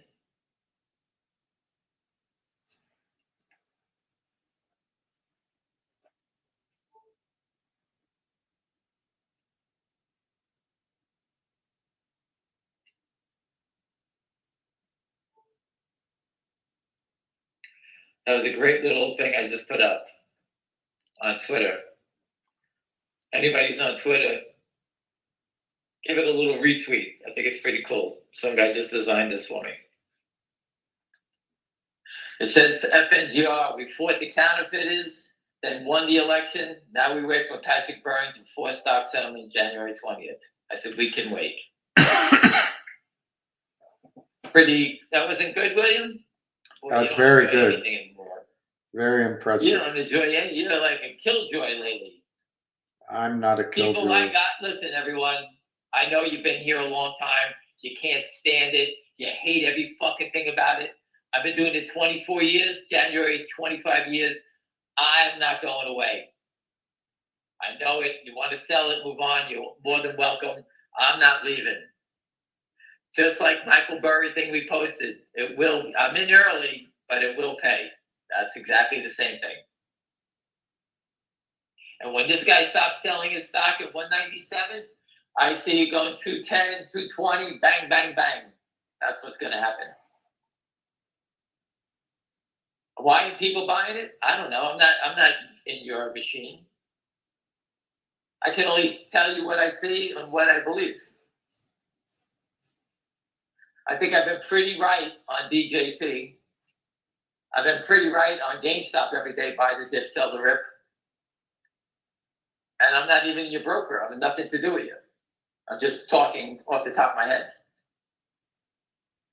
Trading stocks is a tough business because you have to sit there and you have to be glued to the TV. You got to be glued to the machine every day. I do not want to do that anymore. I did it for a long time. You got to be able to trade pre-market. You got to be able to trade aftermarket. Whenever you see a crack where you can make money, that's when you got to be awake and you got to be moving. You fall asleep, you snooze, you lose. That's what we used to say, right? Everybody knows that one. Or you dream. That's the way it goes.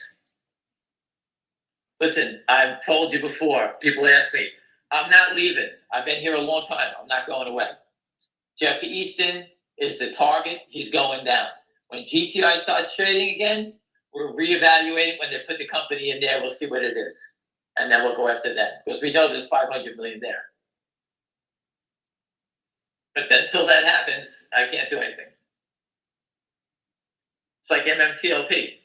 It doesn't trade. I can't say anything about it. I wish they settled with everybody. The minute they settle with MMTLP, the earth is going to burn. That's how bad that's going to be.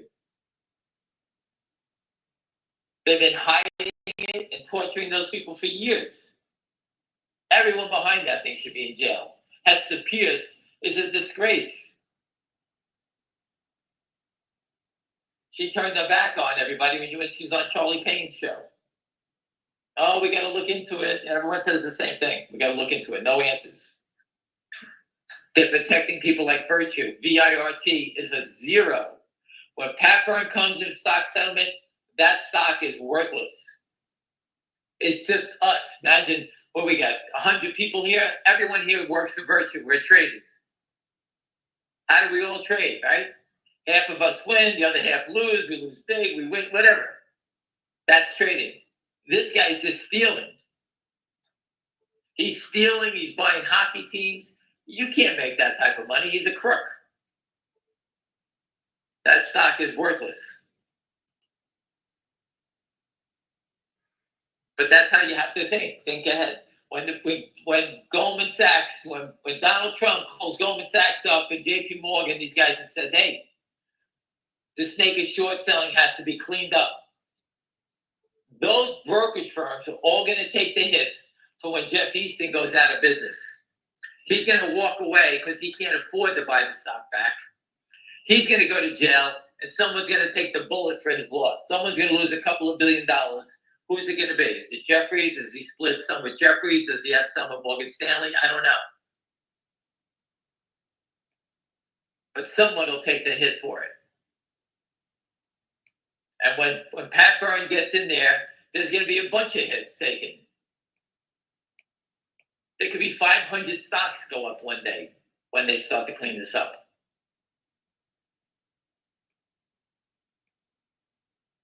So I advise you to go pick whatever you think is going to work. Go get your bets in because it's coming.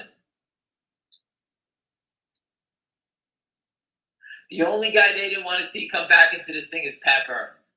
Pat Byrne, if anybody saw his videos on Twitter, Pat Byrne is like a CIA spy for the U.S. government. He took his first orders from Ronald Reagan. He did stuff for Obama. He did stuff for, not for Trump, but for whoever else told him, the FBI recently. This guy is a world-class guy. I didn't know that stuff. He said it on YouTube. I mean, on Twitter the other day.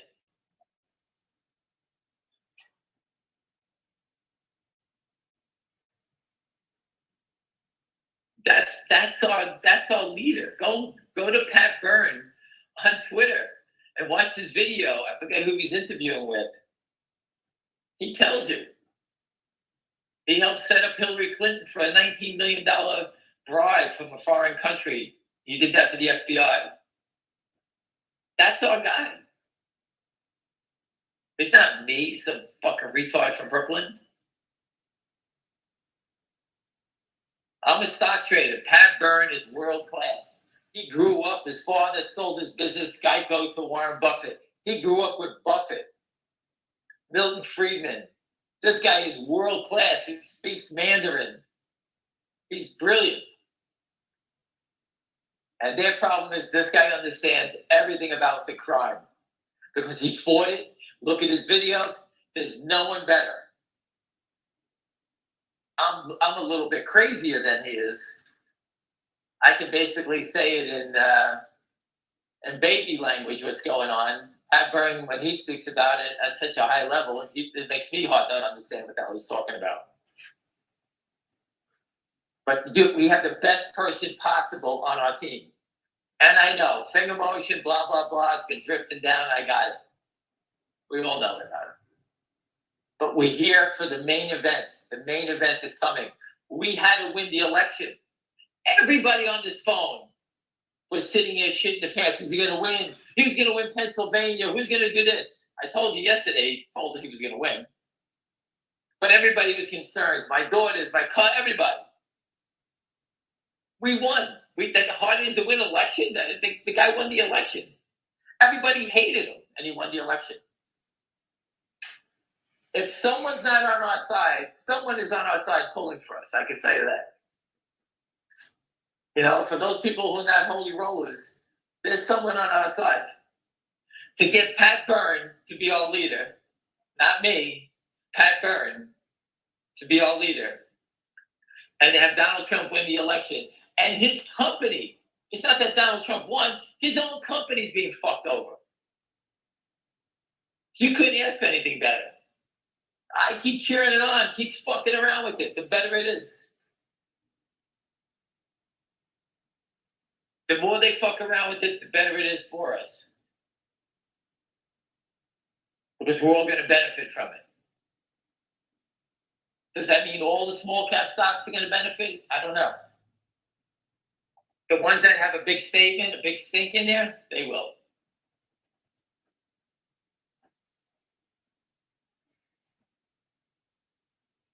Is that it, William? I think I've explained it forwards, backwards, sideways.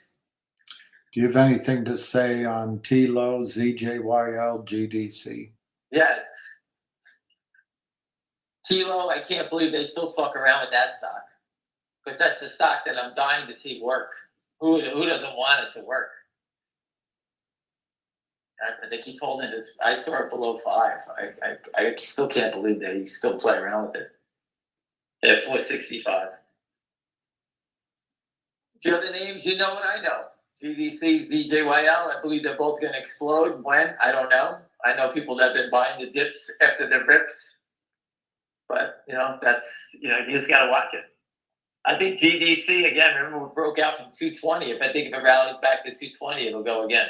That's all I know. You know, this is where it broke out from down here when it was below $1, remember? Yeah. And that's where it turned the way back up. Yeah. I don't believe the people are done with it. Just think that I just don't know the timing on it. I don't know. I don't know what the company does either, so that's a different story. And ZJYL, I really like that one because they did a 20-for-1 forward split.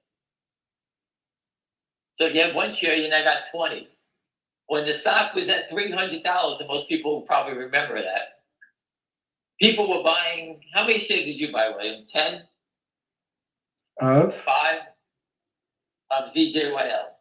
Oh, yeah, I had 10? 8 or something. 8 shares. So you want to get 160 shares, right? Yeah, I might have rounded it up like you said, because I think I ended up with 200. I might have gone to 11 or 12. I don't know, some stupid So the people that are in that stock are people just like you, William. Yeah. They own 200 shares, 800 shares, 100 shares, 210 shares, whatever. The people that drove it to 300, they own all the stock. Mm-hmm. And what did they do? They got 20 times more stock. So it wasn't, the stock didn't come down because people like William were dumping their 100 shares. It came down because the shorts keep pushing it down. Someone's nice enough to put up the short number every day, and it's been very high for a long time. It's been 60 to 70% every day.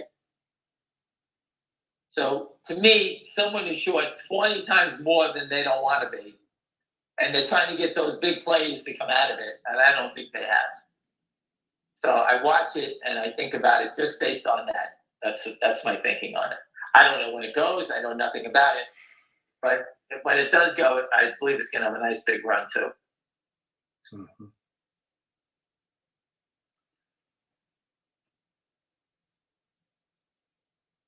Anything else? Aaron thinks GDC may have a bottom and run up again. Yeah, listen, it's got to stop going down. It's been going down every day. Do we have an update on GDC and ZJYO? Yes. I just gave it to you. That was it. That's what I thought. I was scratching my head. So didn't I just talk about that? Play the recording later. We talked about it. I think the CEO, William, will reach out to you on finger motion. You'll get that going, whatever day that is. I'm waiting to hear it. The questions are, how much profit do you make on the installations in the truck? What is the license for? What is this? They put in the press release, we're the only ones that have that license. What does it mean? Besides no one else getting it, I mean, something. Is there more business coming from that license? What is it? What is the license? Get out of jail card? What the hell is it? I don't know. You can ask them about profitability. When do they think they get the profitability? When do they start selling data to Munich Re and Pacific Life Re and the other Chinese companies that wanted it? How does the Chinese economy that's booming now, how does that affect finger motion? It's got to be good, right? I guess. Yeah. How do the employees feel about the manipulation in the U.S. equity markets? These poor people thought that they were going to a safe place to become a public company, and all of a sudden they're just being robbed every day. How did the employees feel?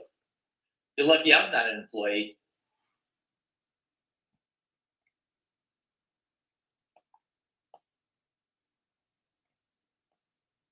The company rang the bell. The company's gotten business. Every time they had any news, the stocks ticked down. Every time. And we discussed that. That is the business plan of the short sellers. Any news, sell it, discredit it, don't let it get any momentum. DJT, great news. The guy he's the president of the United States. And these fucking retards are shorting it still, trying to hold it down. You think they give up or go short Goldman Sachs or go short another name? It said they're staying here. For what reason? If I was short 1.6 million shares of finger motion, there's not a prayer that I wouldn't be covering it. Whatever I cover, when the stock runs up, I can re-short it. At least do something to create and try to create some sort of action so you can get people to sell the stock so you can cover. They're both sitting here, hiding behind the door, hoping no one sees them. That's what they're doing. Our short sellers are sitting here in fear. They're sitting here, please, no one do anything. No one buy the stock. Please, that's what they're doing. That's our short and finger motion. DJT shorts are professionals. They're making it swing like a pendulum back and forth. Whoa, whoa. And who are they shaking off? Oh, they just threw William off. He covered. He's done. William sold. He panicked. Next guy, that's what they're doing. Then Helen. Boom, threw Helen off. She sold her stock. Next. They want people to stay away from that stock. They don't want people to speculate because that's going to kill them. So that's how they get rid of you. They turn it into volatility. In finger motion, there is no volatility. No one sells a share. Only these guys. Every time a bid comes up at 196, they sell 200 shares. They don't want it to see it trade at 197. Once that 197 goes and it goes through 2, I told you it's going to take off.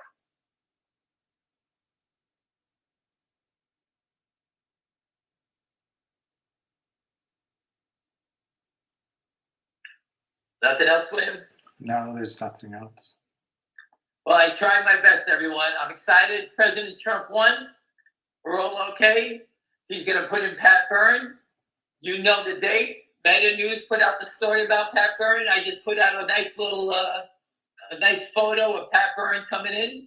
We fought, can you believe it? 24 years of fighting these fucking criminals. And I had to survive and get the election won so that we can get our people in here to save our ass. Because the SEC has never done anything about it. And guess what happened? It happened. That's true. Impossible. What we're talking about is impossible. And it happened. Impossible, William. Anything is possible with a little help.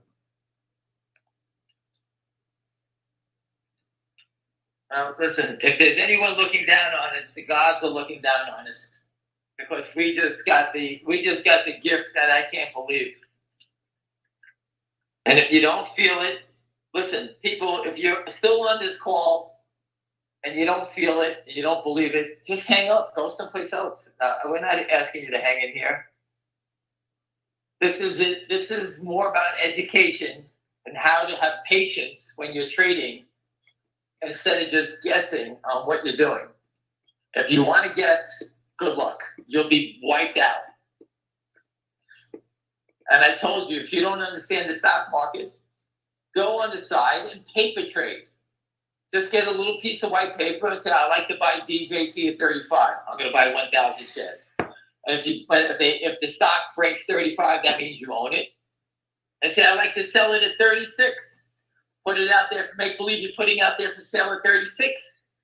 I sold it. I made $1,000. And try to do those trades and see how you do at the end of the week. And be fair. If the stock breaks 35, goes down to 33.5, trust me, you got to remember that if it doesn't bounce back up, you're down $1,500. So learn how to be fair about paper trading because it's not real money. But understand that what would you do? All of a sudden, you're down $1,500 or $2,000 on that 1,000 shares of stock. And that's how you learn how to trade. The best way to do it. But you have to educate yourself. If you don't have the education, you're all going to get robbed. And I'm being frank with you. I'm being honest with you. That's what happens. If you have no idea what you're doing, you're going to get robbed.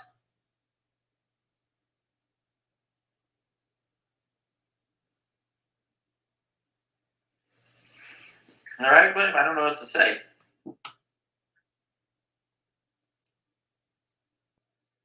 Come on, I got a Pat Byrne who's going to come in and he's going to fix the stock settlement system. Everyone's talking about it now. And I know everybody's phone cares about one fucking thing. When's it going to go? How high is it going to go? When is it going to go? Well, it's for us to see and learn and see what happens. Just remember, I gave you the numbers, 1.6 million and 230 million. Cut it in half. You know the 1.6 million is real because they report it every couple of days. We get the update on that. The 230 million, if you think they covered, I don't know where they covered, but if they did cover, let's say it's 1 million shares left, 100 million shares left. Good luck trying to buy 100 million shares of stock. We're all watching it. I don't see it.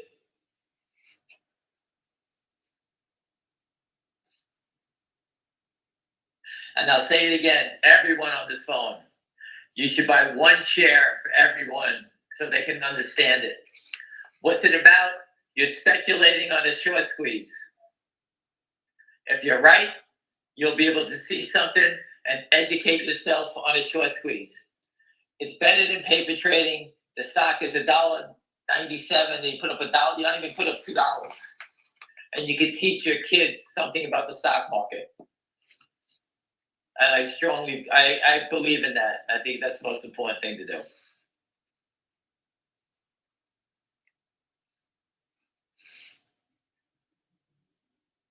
And I have to go to the supermarket and buy olives and red onion. I don't know what that is, but okay. But that's it. Am I right, William? You're perfect.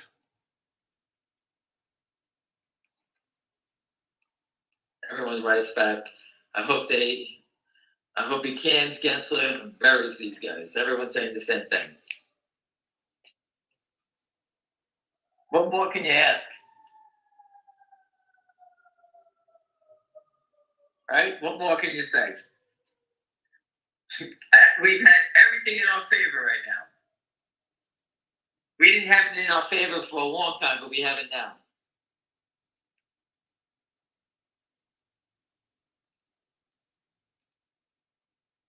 I know we got to wait till January 20th, but the whole country's got to wait for January 20th.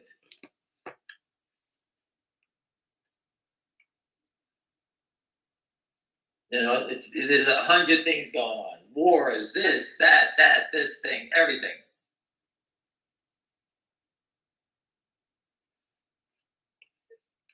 So I got it. And people can say, oh, you got another deadline. I didn't impose this deadline. It's not me.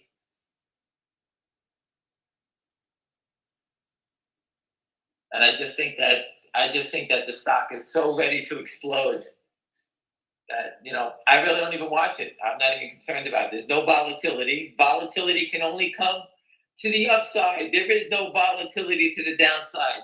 The only reason we have any downside is because these guys have been pressing it, trying to create volatility. When you can't create it, that's when it goes up. And if you haven't seen it, the stock isn't doing anything. When they stop selling, the stock is just sitting here. Where is the short sellers? Everyone can say it's not even moving. I told you, they're hiding behind the table, make believe no one even knows they exist. Maybe they'll go away. That's what they're saying. I just texted you, William, the photo of the thing on Twitter. I thought it came out great.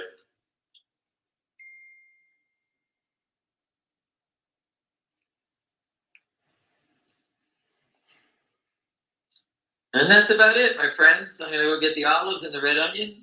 And I guess that's part of my dinner tonight, but whatever it is. But you guys, listen, I can't say any more. You know, we have these calls to try to educate you. I've talked to you about IGEN, I-G-E-N. Go back and read that whole deal, how crazy that was. People misread the news, shorted it, and the stock got taken over. They got killed. I was on the other side of it. My people knew about it, and we knew to buy the stock, and we were buying the sell-off. And the sell-off wasn't easy. It was getting crushed. And you start scratching your head saying, oh, my God, am I right?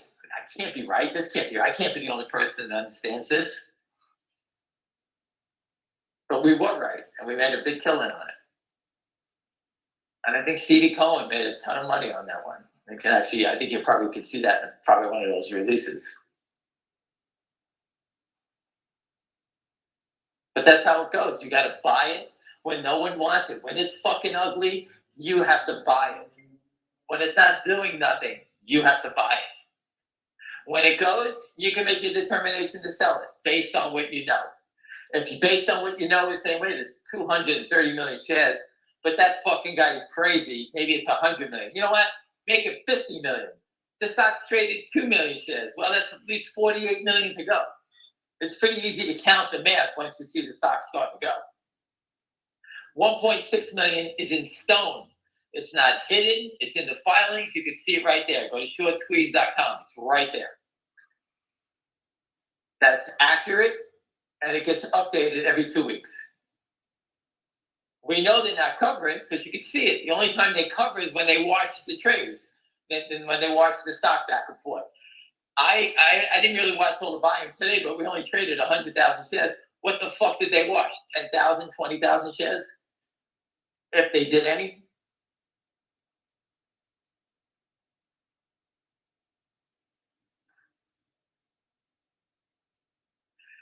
And like I said, we just got Johnny Tobacco is going to join the SEC. Are you kidding me? Does anyone know who Johnny Tobacco is? Hold on a second, William. I'm going to play something from Johnny Tobacco last night because he was broadcasting live from a bar on Staten Island that I know. Hold on a second. And I'm going to give you a little taste of Johnny Tobacco. Hold on a second.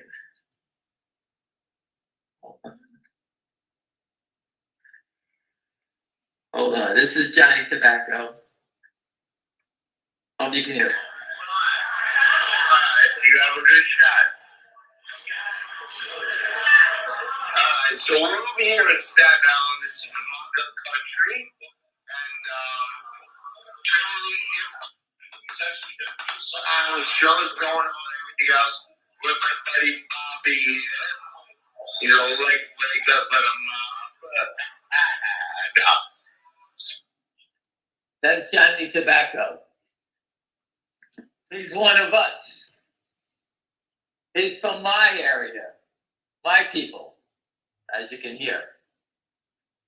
You think he's going to give up all these guys and he's going to be a hero? Johnny Tobacco was a back office guy. Go to Wise Guys on Twitter. You can go listen more of them. Go watch him. He's a guy from the streets. Pat Byrne talks about him. You know, a bunch of guys in a back office from Staten Island all the time. Those are the people that are stock loan people. Well, these Johnny Tobacco is one of those guys. And he gave up everybody. He's the Andrew Left of the stock loan department. He's given up the people. He understands everything about it. He's the expert. Not Susan Trimbat, Johnny Tobacco. He's with Pat Byrne. So they're putting together their team. All right? So I'm confident that we have the right people in the place, right? In the right place. And they're not going to let these people get away. And that's it, William. Did you like the photo, William, I sent you? It's a very nice photo. Is 1,000 shares of Finger enough to change your life? What do you think's going to happen with MLSS? Let me ask you. Listen, I believe 1,000 shares of Finger Motion. If you bought 1,000 shares, let's say $2, you put up 2,000. Even if you bought 500 shares, and the stock goes to 100, you put up 2,000, you sell it at 100, you make $98,000 for 2,000. I don't know about you, but it's, you know, I only hope that if you made 98,000, that A, you could put 50 in a trading account, have some money for taxes, and you could start a life. You could buy a car, you could go on vacation, you could put it to your house, you could do new siding, you know, whatever the hell you want to do. Can it change your life? Yes. Imagine if it went to 1,000. That's what it's about. 500, 300, 200. Get off when you want. You could buy it at 1, at 2, sell it at 4 for I care. Imagine making $2,000. You buy it at 2, you sell it at 4, you make $2,000. You can go out to the city, go see a play, do whatever you want to do. Go fly someplace, go on vacation, go to Miami, do whatever. Yes, it changes your life when you make money. But this is a big play. This isn't something that's going up 50 cents or $1. And I'm telling people to buy 1 share. I don't care if the SEC is listening. 1 share for your kids, your grandkids. So anybody you can discuss it with it. Your daughter, you can show them and educate them about the stock market. The stock market's going to be around when we're all gone. It's still going to be here. But at least understanding how it works. The same short squeeze we're talking about has been played out before in Taser, Peloton, Beyond Meats, Andrea Electronics. I can't even go through them all. Volkswagen, this one, that one, GameStop. They're all over the place. The hardest thing on a short squeeze is when they start running, we all sell because we're all chicken shit. Because I didn't know all the information on Peloton. I knew it was a big short at 32. I knew they were all over it. When it went to 50, we all got out. It went to 200. Beyond Meats, I didn't do it, but I watched it go up every day to 250. Taser I was in 100 years ago. My friend was in Andrea Electronics. A&D was the symbol. It went from 2 to 100 like in 2 days. It happens a lot. And the SEC knows that. And the SEC has created these short squeezes because they're not settling the trades. There's too many shorts.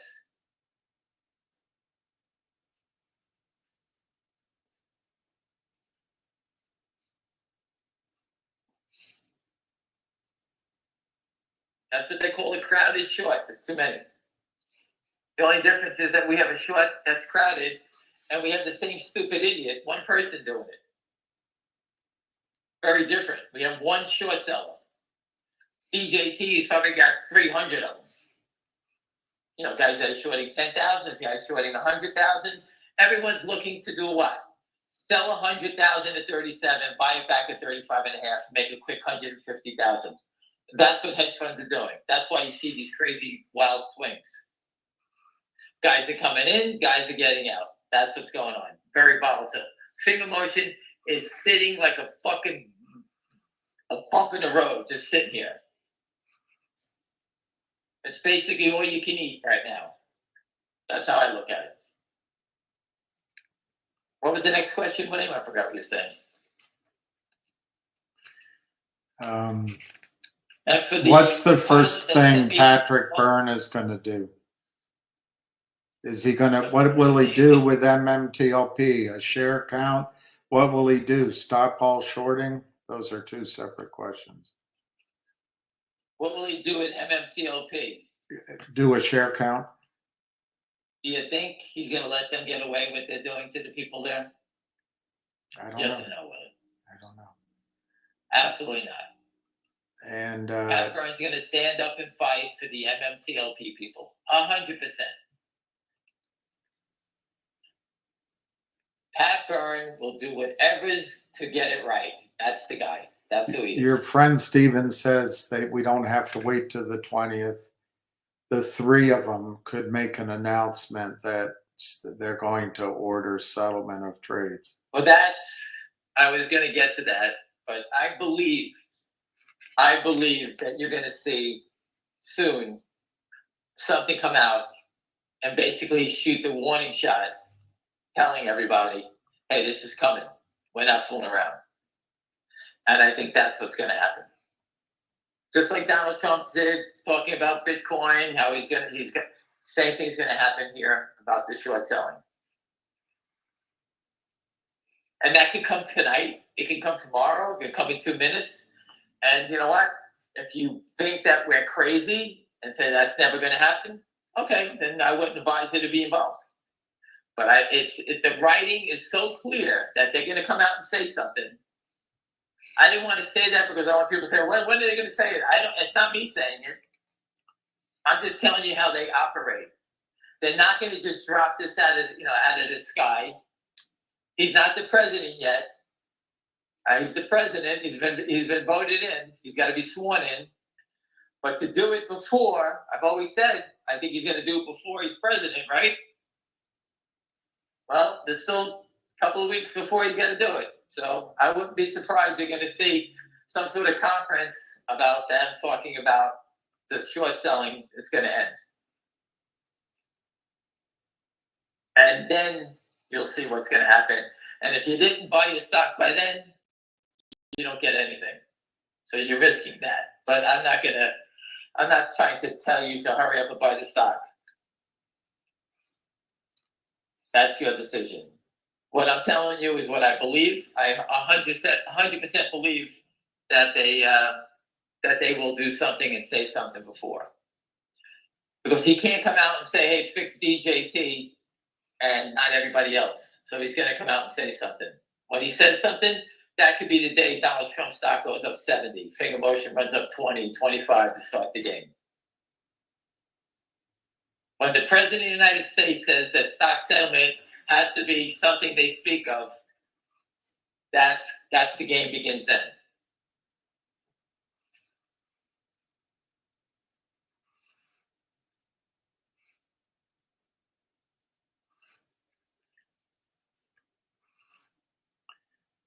How high is MLSS going to go?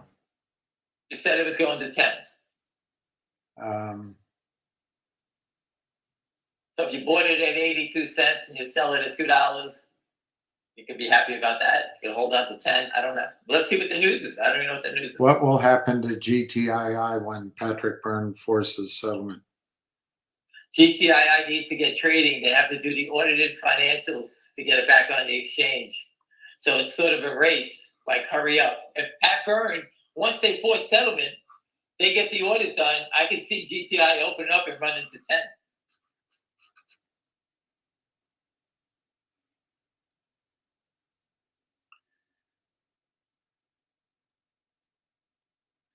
People, listen, I'm telling you what I see. Donald Trump, Patrick Byrne are going to speak. I agree on that. There's going to be a statement about cleaning up the naked short selling, the unsettled trades. Why do I believe that? Because it directly affects DJT. He has to do it before the election. I've said it 50 times. So this leeway to being sworn in is the perfect time to do it. You're going to throw that cannonball out there and let everybody know he's coming. The brokerage firms are going to start turning that valve off and calling in the shares. They got to clean it up. And the ones that are going to go first are the ones that are pretty well known. I think finger motion is pretty well known.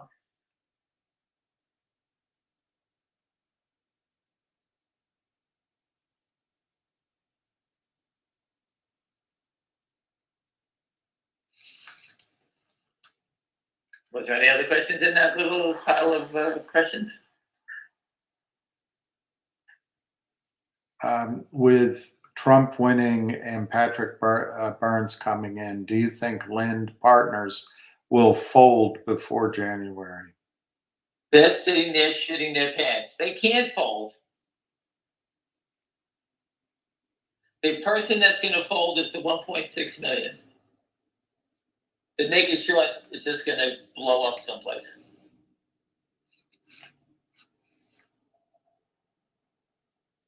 Once they start buying into 1.6 million, if they started buying the 1.6 million right now with no selling, with no shorting against it, the stock is going to be 15 to 20 bucks. And you'll sit there and say, are you fucking stupid? Well, ROOT the other day, the company came out with some news. The stock squeezed up. It was at $79 up on 150,000. It was up 40 points. 40 points on 150,000. That's how it's going to be when there's no selling and they have to buy it. And then it went to 120 after that. It was up 40 to start, and then it went to 120. On no volume, no big volume. You can go look at the volume. I think it was like 2 million shares one day. Imagine trying to cover 1.6 million, and we all know about it. You know how many people are going to run in front of them on top of that? Oh, my good Lord, there's going to be a bloodbath. That's just on the 1.6 million. The 230 million, make it 50 million.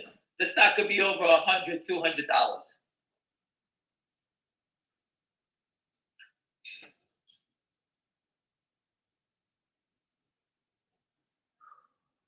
That's what I'm looking at. And I know it. The stock's been moved down. It's been moved down unfairly. We watched it every day. We talk about it every day. We talked about it twice a day, 3 times a day, 7 days a week. We outlined every trade. We watched every trade. Reported the short interest every day. We've done it. That's how you educate yourself on a stock. You get better education on this stock than any stock out there. We did it so much, we don't even have anything else to say anymore. There's not much more to say. The company's operating in the biggest market in the world, has the biggest customers in the world. I told you before, small companies do not get approved by big companies. They're always afraid of fraud. Munich Re doesn't want to do business with finger motion if they're committing fraud because it affects Munich Re. Anything Munich Re is doing with finger motion has been vetted. Same thing with Pacific Life Re. Same thing with the Chinese government. The Chinese government picked finger motion to do business.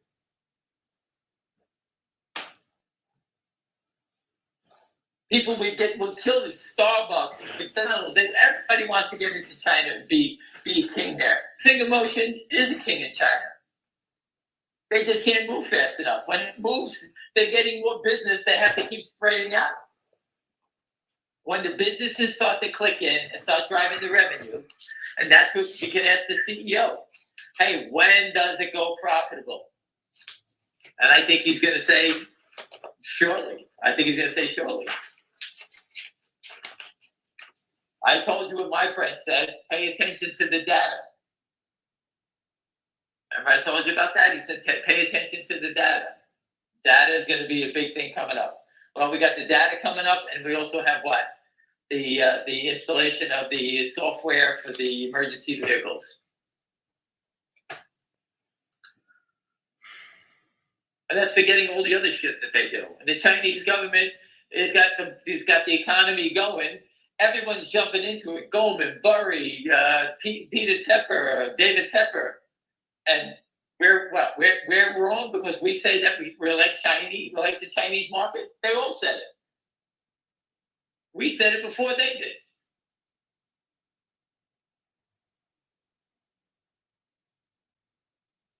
Anyway, I have to run out to the store to go get my olives and the red onions, so I have to have it for dinner. So, but anyway, I'll leave you with that. And like I said, you got to be in it to win it. You got to be in it to win it, because when they do speak and it goes, you're not going to get a chance. Not even when they blur. When Trump and Pat Byrne even did a press about naked short selling, it's over. All right, everyone, I got to run. I'm sorry. I have to run out. Thank you very much. You got it. Yeah. Call ended.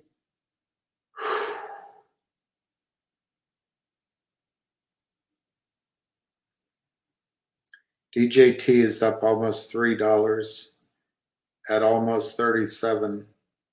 Fingers up 10 cents almost at almost $2. Mr. Chu's PNPNF is up at almost 53 cents. Logic is down today, but it's up from yesterday or the Monday when I was answering the question from SATA. It's at 0.0183. Nix is down 20 cents at 275. The gentleman asked me what I would do with $50.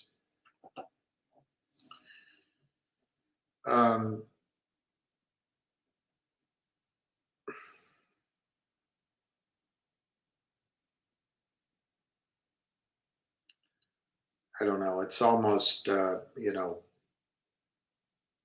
it's up to you. But I guess I would try to get into something that would turn $50 potentially into 500. It might get out sooner. But there's two stocks there that there's three really. I think Finger could do that, but how long? I don't know. I think the GDC, the ZJYL could do it, but when? I'm not sure. Although I have a feeling one of those could move very quickly soon. But I'm guessing with the rest of you, just looking at the charts. I think if I hit $50 and I, didn't want to buy somebody dinner or pay off a credit card, which is probably the best use of it,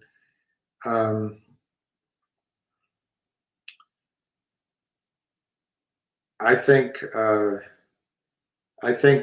I would buy.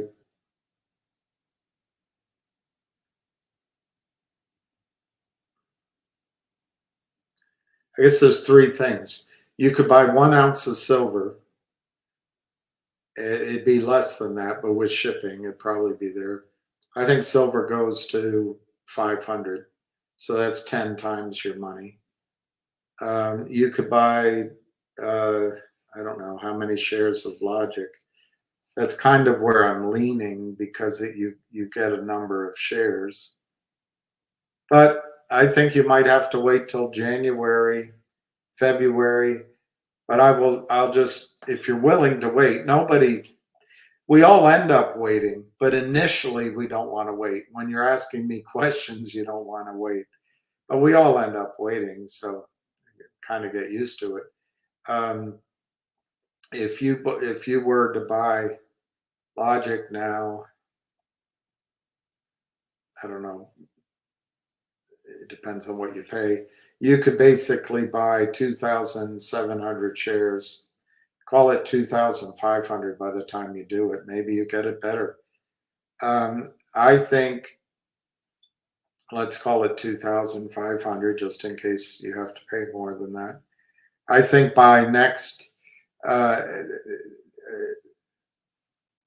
summer, I think there's a good chance that the stock settles in at 40 cents a share. It might be 50 cents. There might be a rise higher, but at 40 cents, you turn your $50 into $1,000. You have to wait. You're going to be bored. People are going to be negative. It could happen a lot sooner. It could happen a lot sooner. But I think that would give you a chance of turning $50 into $1,000. I think you could also just buy NIXX at 275.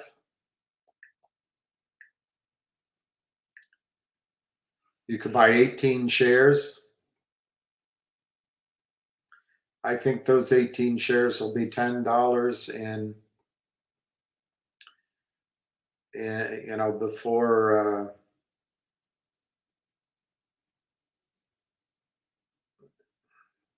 let's say after Thanksgiving, sometime after Thanksgiving, they'll be $10. So it's 10, it'll be worth $180.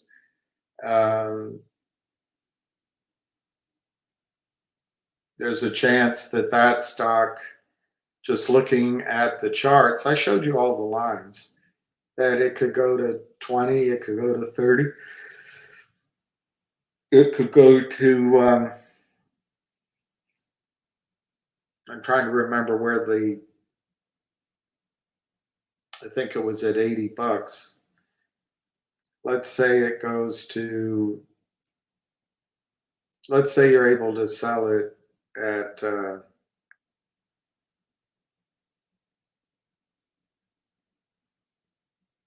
$70.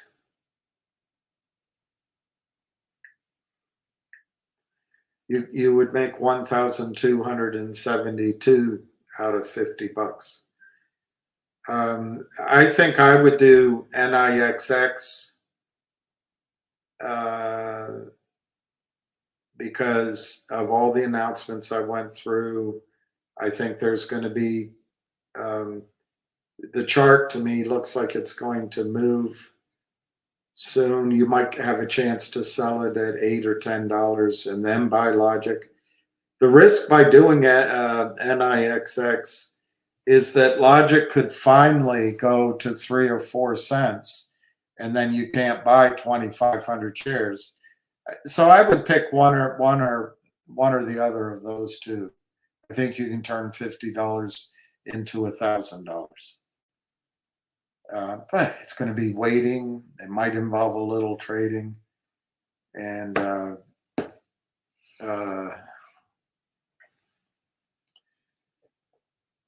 you listen to him, Finger could go, just out of this world. I'd rather hear what Martin Shen says in an interview before I say that I think Finger's going to happen before the first quarter. But my caution could be spectacularly wrong.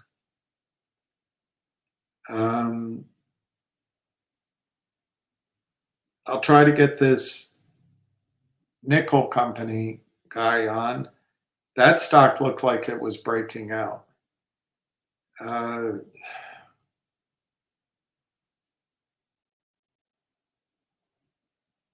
So I would try. You have no choice, I think, but to pick one because it's such a little bit of money. And I would try to get it to go to $500, and then you can. I still think you only have the choice of picking another. I gave you two ideas that I think can make it go to 1,000. Even at 1,000, you probably have to pick one idea, and then maybe that idea goes up 10 times. You've got 10,000.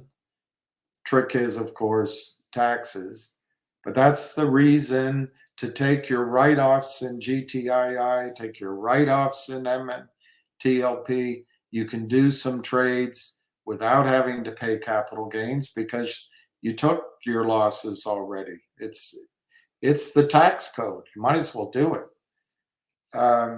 But if you then somehow got to 10,000 going forward, I think you should do 2 ideas to 5 ideas at the same time.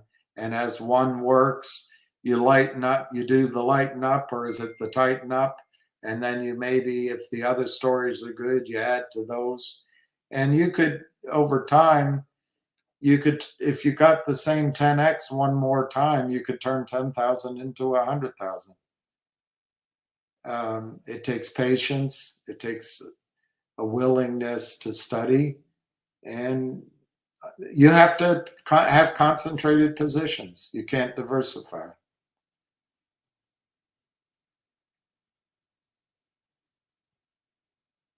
Until you get maybe to 10,000, then you can diversify. But the problem is stocks aren't really diversification. You're diversifying inside of a asset class. That's troubling. It's a troubling asset class. But that'd be my ideas. Or you can just add to it, buy 2 ounces of silver, hold it for 3 years, and I think silver could be $3,000. I don't know about MLSS. That sounds like it can go to $10. You could buy that. Anyway, find something with your $50 that you think can 10x. That's 500. I gave you 2 ideas I think can do 20x. And then take the profit, try to do it again, take that profit, try to do it again. Next thing you know, you're talking about real money.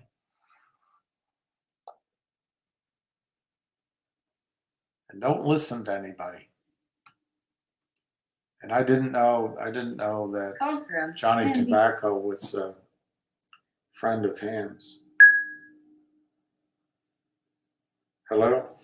You still on? Yeah, Put me on for a second. you're on. So my friend, I just called up a trader. He goes, can you believe what stocks are going crazy? I said, I didn't know. Banks. All the prison stocks are going crazy because they're going to round up all the migrants, and the prison stocks are going crazy. He said GEO is up 40%. He said all the prison stocks, because they're going to house all the people. They're talking about rounding up 10 million people. He said that's where they're going to put them, in the prisons. And all the prison stocks are going crazy. So you never know when they're going to go. I just wanted to let you know that, I didn't know that, but that was, think other people on Wall Street think. Trump wins, you get to round up the migrants, what are they going to do with them? Put them in jails? And now they got prison stocks that are going to make money. I would think all of the defense industry stocks are going to go up. He's going to rebuild the military. Iron stocks might go up, Yeah, but, they may shut down the wars. I don't know. You don't know what he's going to do. Who knows? Anyway, I wanted to talk about the prison stocks for a second. I have to go get the red onion and the olives. I'm sorry. I have no choice. Or I'll be living in the street with Jeff Easton. So me and Jeff Easton. Me because of the olives and the red onion. Him because he's short. All right. All right. I'll speak to you later. Thank you. Call ended. Let's see if there's any updates. Okay, so the CEO of Finger happened to text me while we were talking. I'm going to say yes. So it looks like I will do an interview. I'll talk to him. I may not do it live. I may do it, and maybe I can go up and see him. We'll figure it out when I talk to him. But I'm going to do it Saturday.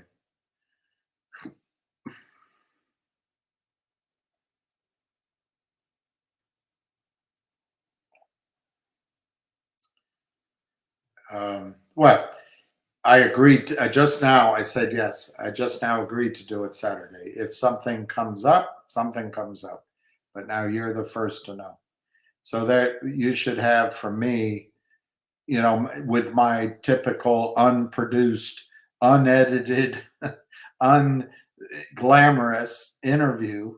You should have an interview with Martin Shen and myself Saturday. I don't see any reason to. I do the interview. I put them up. I don't know how to edit, so I don't even listen to them. I don't know how to chop it and correct it and you know, put a picture of a beautiful woman with tracts of land in there so you'll watch it. I don't know how to do any of that stuff. So I just put it up and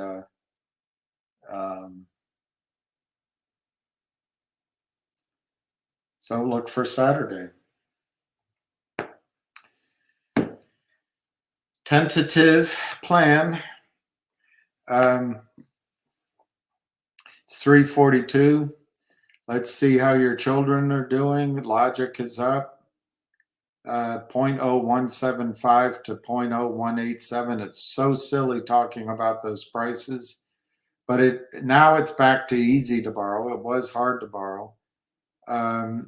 I think I'm just going to simplify it. I think that'll be a 40-cent stock, 4.40, 40-cent stock in 9 months. Maybe a little longer, maybe a little sooner. There'll be trading opportunities. There might be an opportunity to just get out at double, triple your money. But call it 2 cents. And if you can wait for 40 cents, that's 20 times your money. Is it worth waiting? Is it boring? Probably. Money's boring, but 20 times your money is exciting. Then NIX is down at 275. I showed you the chart. This is in the heart of the support. Anytime you buy something, it can go down more. So there's no guarantee. You're not going to necessarily find the bottom. But I would buy that stock if you're in the mood for trying to play something that could double over the next 2 or 3 weeks, month, or sooner. I think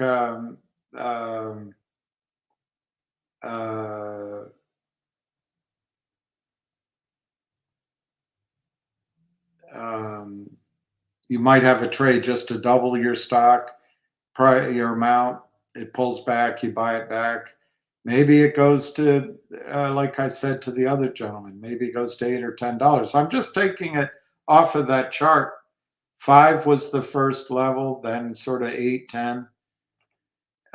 Maybe you can sell it there, buy it back. But if you want to be bold, go for the gold. That, I think that has a chance based on its technicals. Looking at the chart, that has a chance to go to $40, $80. You know, pick a number. Don't be diamond hands. I like how Ham is training you to trade. Buy the dips, sell the rips, and if it for some reason it soars, let it go. It's much better to have taken your profit and you see that bird go up to the blue sky, you lost it, but you still got the other bird in your hand, which is your capital. It's much better than losing it and having a wipeout. And you'll only learn that if it happens to you, where you believe in something, you don't listen to people telling you to sell it. Oh, no, it's going to work. It's going to work. Why would I sell? And you think it's the only way you're going to ever have any money, so you don't sell. Next thing you know, suddenly or very slowly, you lose everything. They drive it back down. And then you don't have any birds anymore. So it's better, believe it or not to be diamond hands. But that's not perfect advice. Nothing is. But George Soros made his first billion shorting the pound, and he had to hold on that. And then it happened all at once. Or the Big Short, those guys had to hold. It was tough. The stress was building, and then they made ginormous returns. So trading, and that's the problem with trading. It is getting to know yourself, fighting your own demons, but you can make money.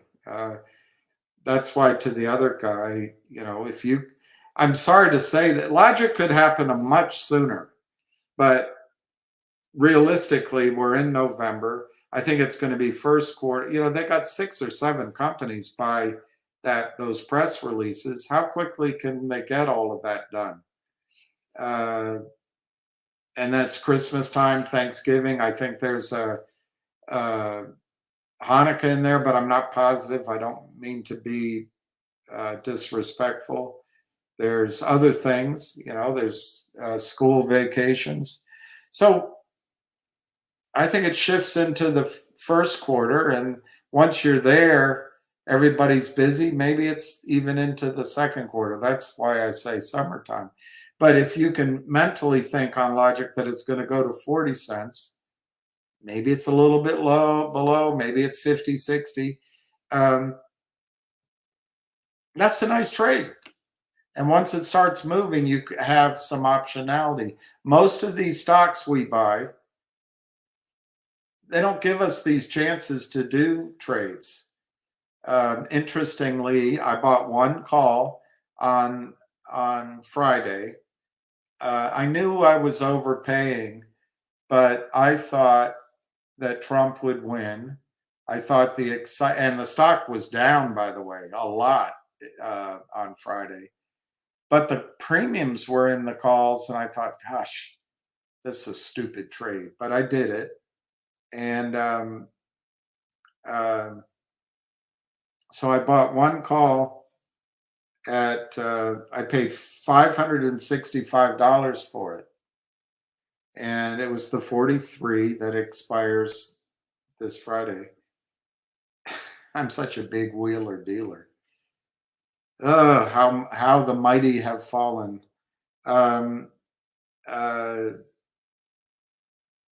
So then, of course, and maybe I did it on Thursday. It says it here. I did it on 11/1, which was Friday. So, and then the stock didn't go up. They kept it pressed to $30, I think, at the close, long weekend. And Monday, it opened like hell. And I thought, oh gosh, I guess that was a stupid trade. But then with the enthusiasm of the election, and then you heard Ham, he said, oh, you should sell. I almost didn't, but I've made the mistake of not selling when Ham says before. So I sold it while I was talking to you guys. I got $868. So I paid $565. I got $868. And then last night I was watching. I was like, shoot, I shouldn't have sold. It's going to go to 70. Then I would have made a lot more money. But I said to myself, no, you made a profit. you know, there'll be another time. There'll be another time. And what I did with it is I bought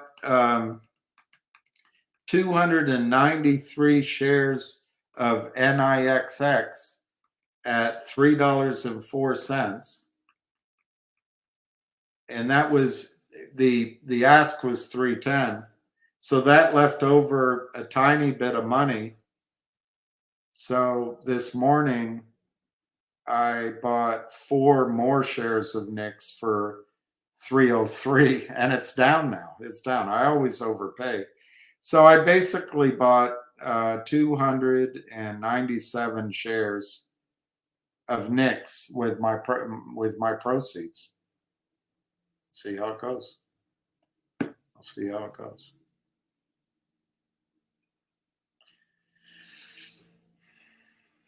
And I own a little bit more of the NIX than that, but that's just the trade I did. All right. $2 on finger. Yeah, Frankie, it's $1.99, but yeah, it's basically $2. I'm sure it traded there. I did a chart on finger, and I said I thought it was going to go to 260. And I really thought that. It looked like it had broken out based on how I drew the chart. That's the problem. It's how you see it. It's your pattern. But they sold it off. I don't think that it broke my concept by selling it down these last few days. I don't think it broke my reading of that chart. I think finger's going to go to, let's say, 260. And it could happen it could happen just like that. I know that's not huge, but that's a nice move. And that's a prelude to something better happening. I'm an expert on jails and prisons.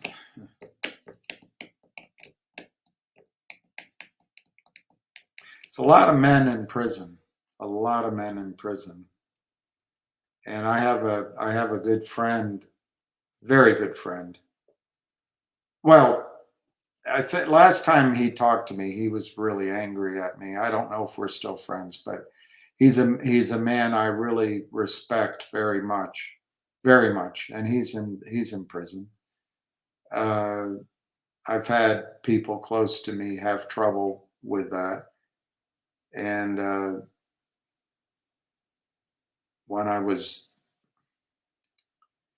I don't know, my mother. My dad was overseas and he wanted to see us, and whatever agreement they made, my mother divorced him. Whatever agreement they made, we were meant to, I think, spend 8 weeks with him in, I forget where he was. Might have been Prague, it might have been Moscow, it might have been,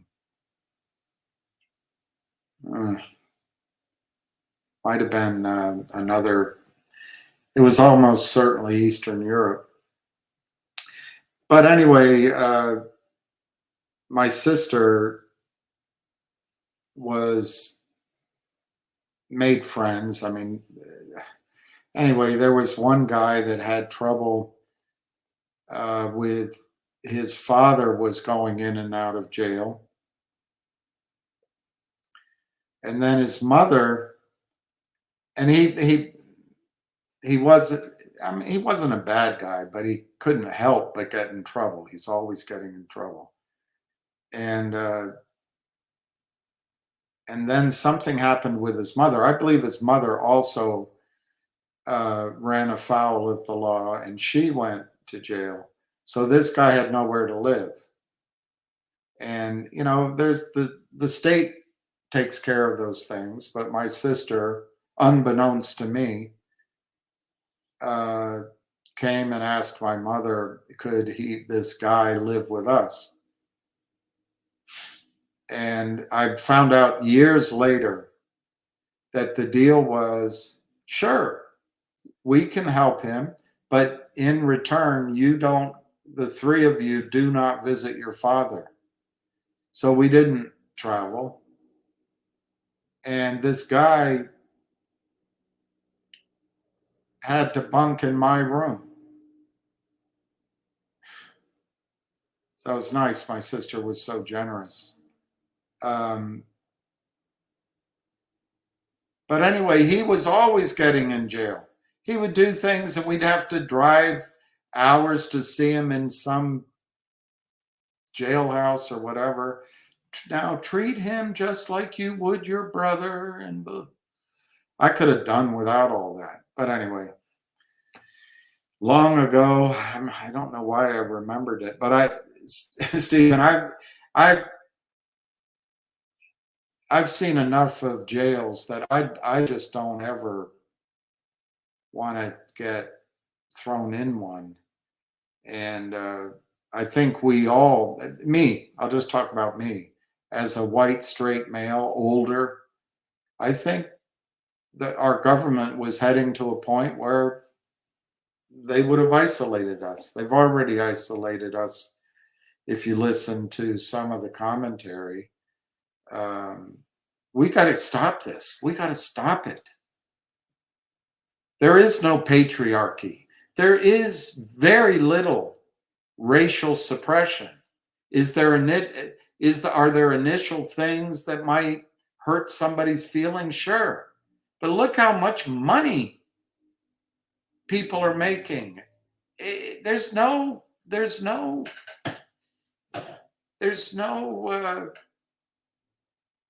prohibition. There's no holding down. The school systems are there. Education is there. That guy that was in Shawshank Redemption, I just forget his name now, but he was interviewed by a white do-gooder journalist and talking about racism. He said, hey, there's no racism. I had it hard early on. A lot of people have it hard, but look how much money I'm making now. No one stops me from doing movies. It's not even a stigma if there's interracial dating, marriage, whatever. No, it doesn't exist anymore. But, well, let me just say, it's nothing like I remember when I was much, much younger. But I'm sure there's hurt feelings, and I'm sure there's things that can be improved. But if we base our whole elections and our whole life on the patriarchy and white men, not white women, they've been victims too. White women weren't slavers, it was white men. But then which white men do you pick? The ones in the hollows in Kentucky and West Virginia? The ones that are working to save lives down in North Carolina? No one wants those jobs. It's the ones that seem to have glamorous lives. They're the patriarchy. It's all crap. It comes from this book. Let me see if I can find the name of the book. He wants to keep it short, the interview short, which is fine. I can do that.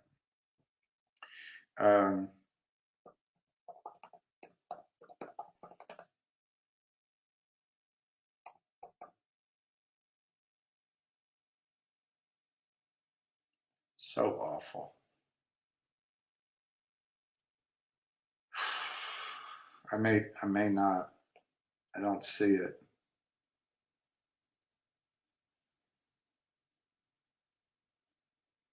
This might, let me write feminism, feminist next to it. There it is, Kate Miller, feminist. Oh, God. I had to read this book. Oh, maybe it's Millet?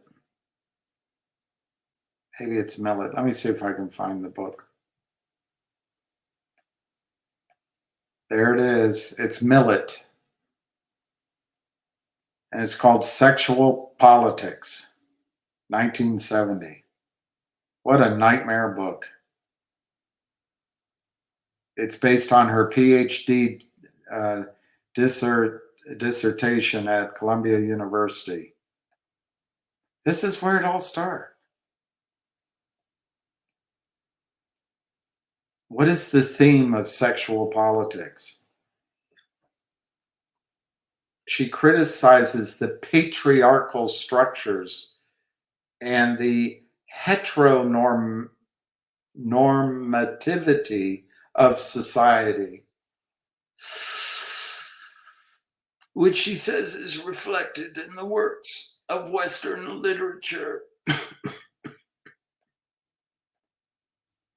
God. It was a sensation upon its publication in 1970, and she documented the subjugation of women in great literature. I'm sure it was true. I'm sure it was all true. But it's just now just been hyper focused on each generation. It's like they're distilling it and then redistilling it and redistilling it. And you listen to that idiot Joy, whatever her name is, on one of the Talking Heads panels. Oh, well, what happened is white women failed Kamala, and it's patriarchy. And it's like, I can't listen. I can't hear it. It's terrible. It wasn't the fact that Kamala's never done anything in her life. And no. She was a prosecutor and a attorney general. Yeah, she worked hard there. I'm sure she did. And she was vice president. Look how hard she worked. Look what she did. I mean, she's very talented. Yeah. Look what Trump did at age 80. How hard he worked in the campaign. Look at the decisions he made. The one decision she made was walls. Do you think that was a good decision? She could have had the governor of Pennsylvania, but did she make a good decision? No. The fault was with the patriarchy. I just get, ugh. All right, let's see. Can you take a loss in GTII if not deleted and you can't sell it only temporarily? I'm not a professional advisor, a tax advisor, but I think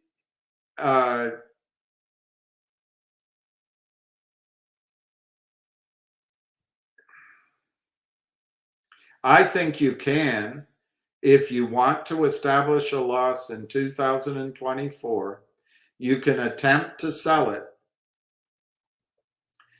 And I don't think you can sell it in the expert market. And you haven't been able to. So I think you can make a case, a legitimate case. I can't sell it, but I'd like to establish the loss this year. I need that loss for this year.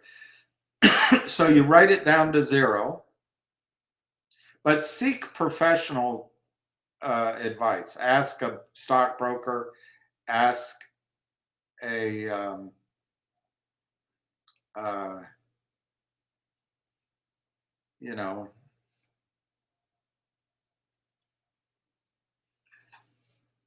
ask a I don't know, an accountant.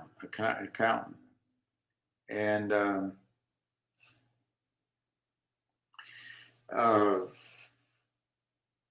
but I think you can write it off. Now the negative is, so there's 2 negatives of writing it off. You have to wait 31 days. If for some reason the stock started trading again, you would have to wait 31 days to do anything. Well, yeah, you would if you wanted to buy more.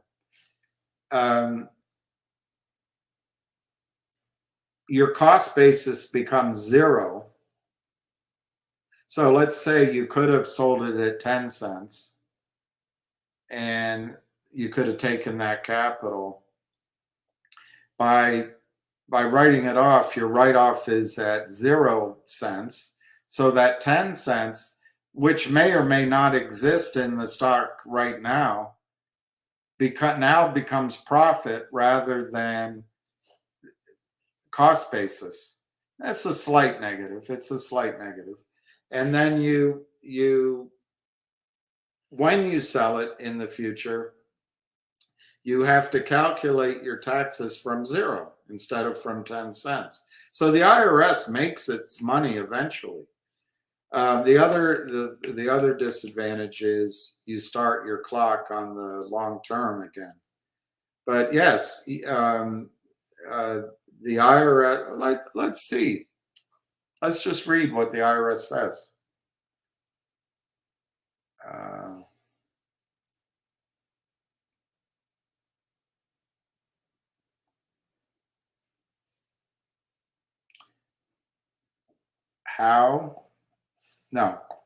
Can I write off a stock position which I am unable to trade? The IRS gives everyone the ability to write off their stock losses and reduce their taxes. This process is called tax loss harvesting, and you can use capital losses on investments such as stocks and exchange traded funds. All right, how to write off a worthless stock so you can claim a tax break. Plus, you can offset up to $3,000 each year in ordinary income, saving even more. Normally, this process is straightforward. You realize the loss by selling the investment, and your broker records the loss on its annual Form 1099-B for your account. Then you report the loss on Schedule D when tax time rolls around, and you get your write-off. But it can be more complicated when you haven't sold the position and realized the loss. That can happen in a few circumstances. The stock goes to 0 or very close to 0. The stock goes to 0, very close to 0, and you're unable to sell your position to anyone. It's a little definitional, but you can't sell your GTII. You can't sell it right now. You can try. And then, I just don't think you're going to get it sold. You can try for the rest of the year, but if you need the write-off this year, you have to prepare for the idea that you won't be able to sell it. I personally think because it's on the expert exchange and there's no bid and ask, it doesn't show up in the account. I think it hits the definition that they say here, you're unable to sell your position to anyone. Or the company goes bankrupt, but the stock remains in your brokerage account for some reason and it's unsellable. Well, the stock isn't bankrupt, but it's in receivership. And whilst I'm not an attorney, I'm not an accountant, I don't see the difference between receivership and bankruptcy, a certain type of bankruptcy, reorganization. But I could be wrong. But I think it's very close, and I think it fits this definition.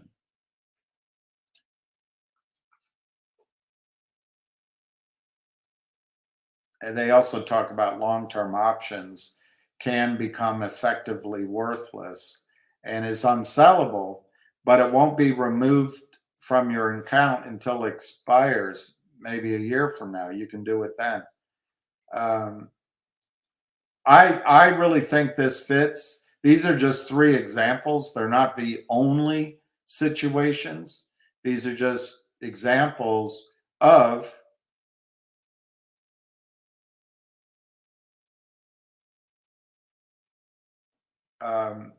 when you haven't been able to realize the loss. How to write it off.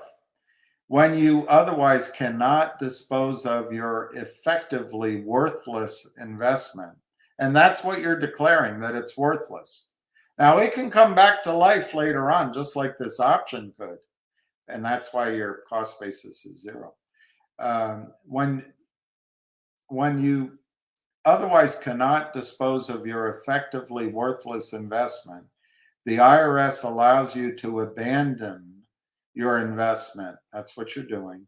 And legally claim your loss. Quote, to abandon a security, you must permanently surrender and relinquish all rights in the security and receive no consideration in exchange for it, unquote, according to the IRS. So you report the securities as worthless on Form 8949. You will need to explain to the IRS that your loss totals differ from those presented by your broker on Form 1099B and Y. You need to treat the securities as if they were sold or exchanged on the last day of the tax year. Figure your holding period based on that assumed sale date, with the assets held for more than a year counting as long term, and for those a year or less as short term. You can then report the total loss on Schedule D, recognize the loss from the worthless stock. This process allows you to claim the capital loss and lets you get your tax break. This is from, it appears to be written from Robinhood, or there's an average. It's written by James Royale, PhD, and it was published this year, and it looks like it's written for Bankrate. All right, let me ask another question. Can a worthless stock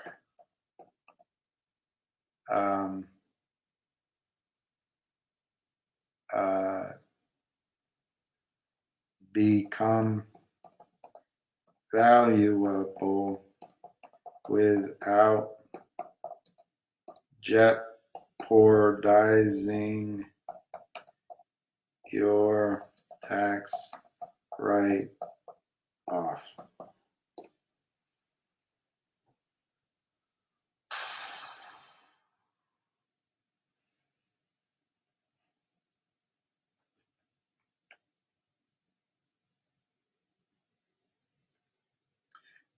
Maudlin and Jenkins, claiming the losses on a depreciated or worthless stock. Have you bought stock in a company that later dropped in value?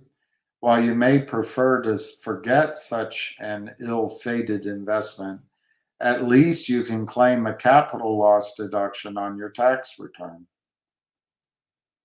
Stocks are capital assets and produce capital gains or losses when they're sold.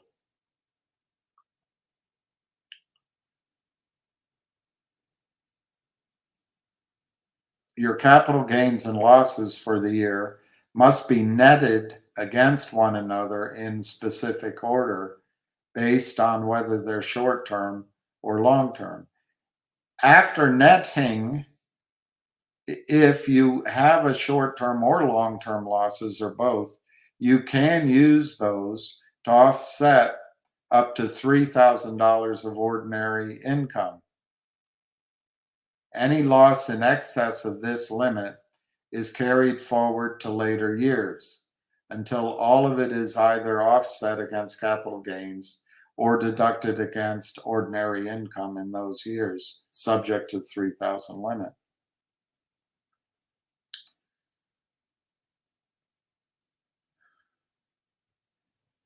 A good tax strategy is to sell enough losing stock to shelter the gains you've had and generate a $3,000 loss.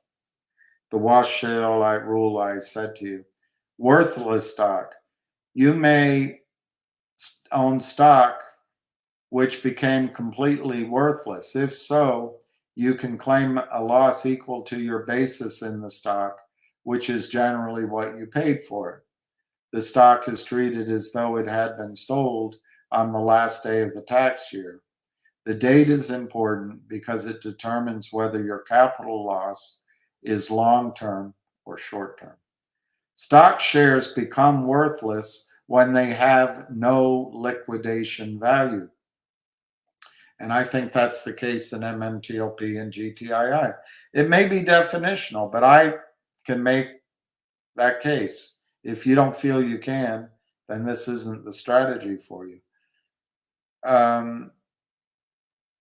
Because the corporation's liabilities exceed its assets and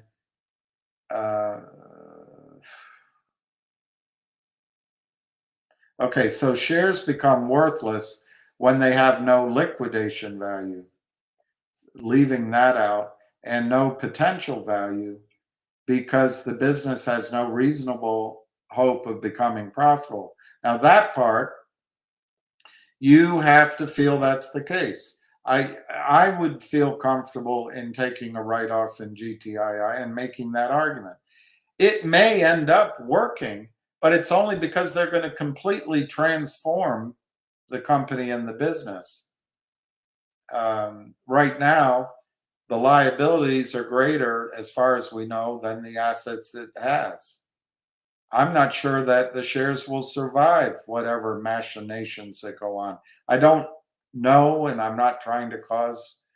I would stick with Richard Hoffman, stick with the receiver, let the whales do their job. But I could make that case. MMTLP is worthless. I'm not going to write off my next bridge because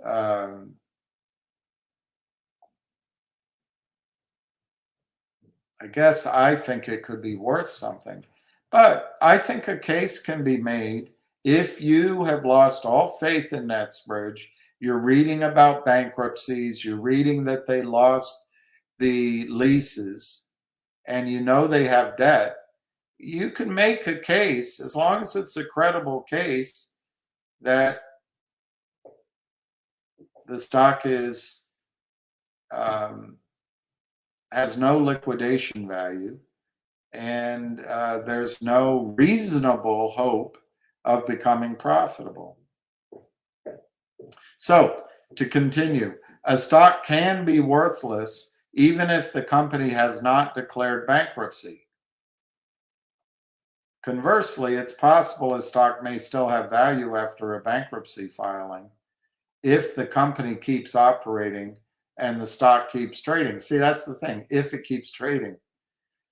You may not discover that a stock has become worthless until after you've filed your tax return for the year of worthlessness. In that case, you can amend your return for the year and claim a credit or refund attributable to the loss. This can be done for 7 years from the date your original return was due, or 2 years from the date you paid the tax, whichever is later. Special situation. Other rules may apply. For example, if you're a victim of a Ponzi type investment scheme, you may be able to mitigate your financial loss by taking advantage of special tax relief available. It's definitional. I can't find an answer to my question.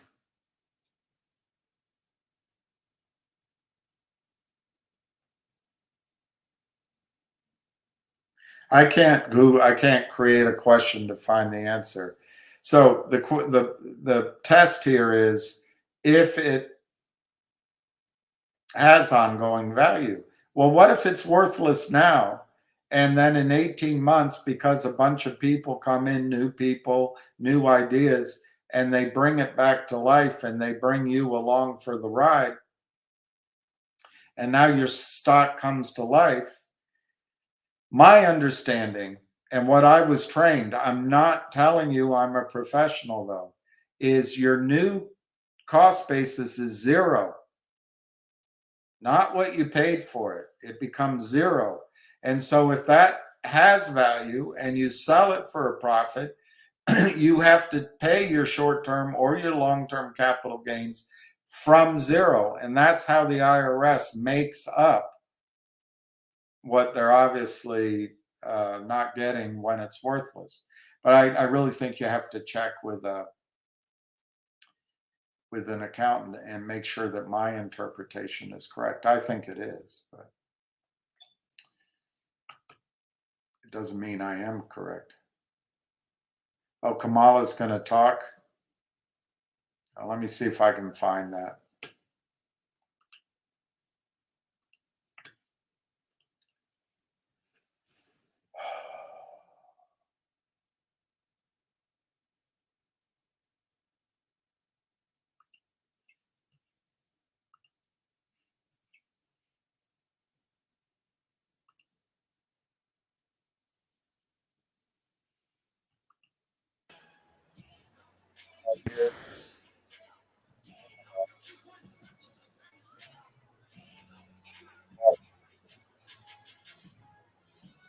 We'll watch it when she comes out.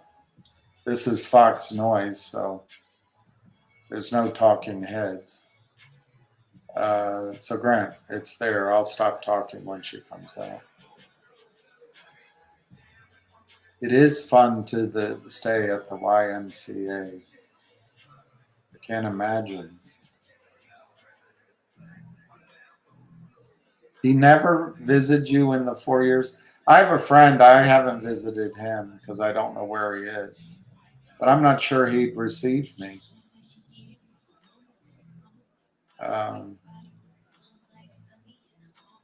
But I did go to other ones.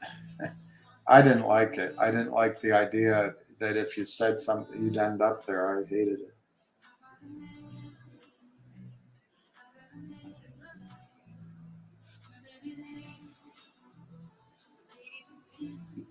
All right, while we're here, I'm just going to quickly respond to Martin.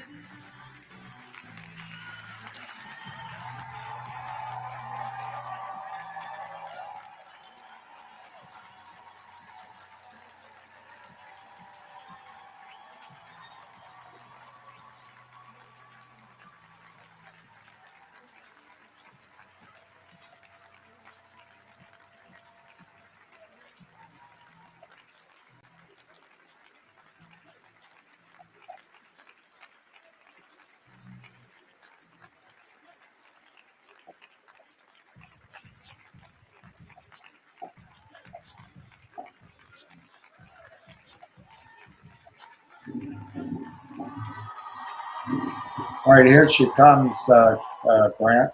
Oh no, it's not her. Can't believe you've got me. I can't believe you've got me watching this. Please welcome the Vice President of the United States. All right, let's turn it up a little bit.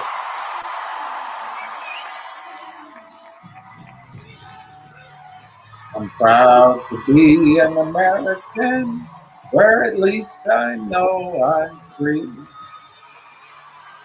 And I'll gladly stand up. That's different.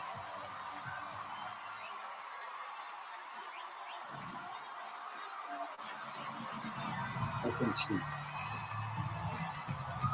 I think.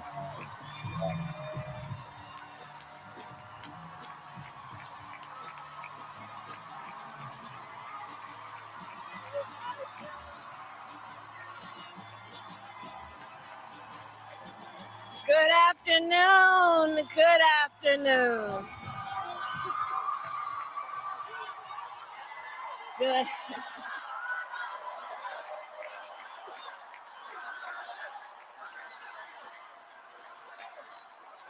Good afternoon, everyone. Good afternoon.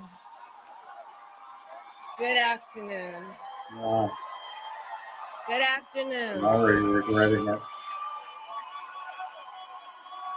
Thank you all. Thank you. Thank you. Thank you. Thank you. You're welcome. So let me say, and I love you back. And I love you back. So let me say, Yes, my please heart say. is full today. My heart is full today, full of gratitude for the trust you have placed in me, full of love for our country, and full of resolve. And community. The outcome of this election is not what we wanted, not what we fought for, not what we voted for, but hear me when I say, the light of America's promise will always burn bright. As Unburdened. long as we never give up and as long as we keep fighting. It sounds like the Trumpster. To my beloved Doug and our family, I love you so very much. To President Biden and Dr. Biden, thank you for your faith and support. Dr. Biden. To Governor Walz and the Walz family, I know your service to our nation will continue. And to my extraordinary team, to the volunteers who gave so much of themselves, to the poll workers and the local election officials, I thank you all. Look, I am so proud of the race we ran and the way we ran it. Over the 107 days of this campaign, we have been intentional about building community and building coalitions, bringing people together from every walk of life and background, united by love of country with enthusiasm and joy in our fight for America's future. And we did it with the knowledge that we all have so much more in common than what separates us. Except for Now, I Nazi. know folks are feeling and experiencing a range of emotions right now. I'm not. I get it. But we must accept the results of this election.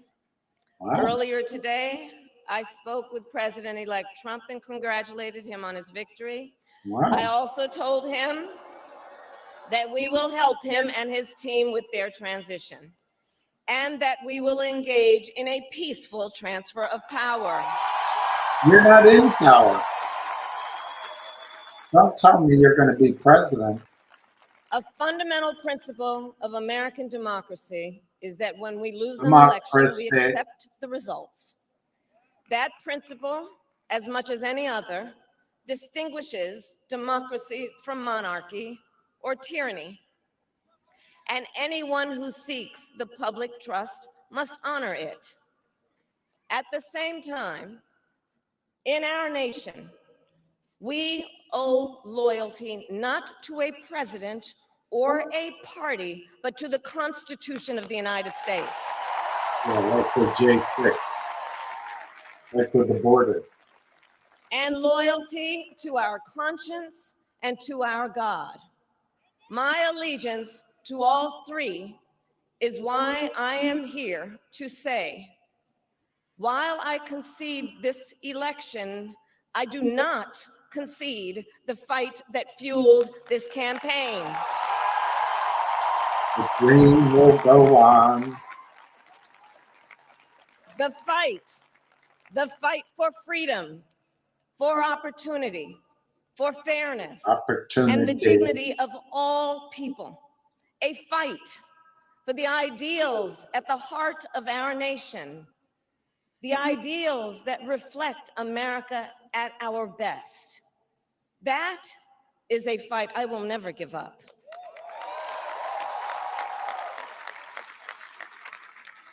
I will never give up the fight for a future where Americans can pursue their dreams, ambitions, and aspirations, where the women of America have the freedom to make decisions about their own body and not have their government telling them what to do. We will never give up I'm pretty sure the they. fight to protect our schools and our streets from gun violence. I'm pretty sure they don't. And America, we will never give up the fight for our democracy, for the rule of Democracy. law, for equal justice, and for the sacred idea that every one of us, no matter who we are or where we start out, has certain fundamental rights and freedoms that must be respected and upheld.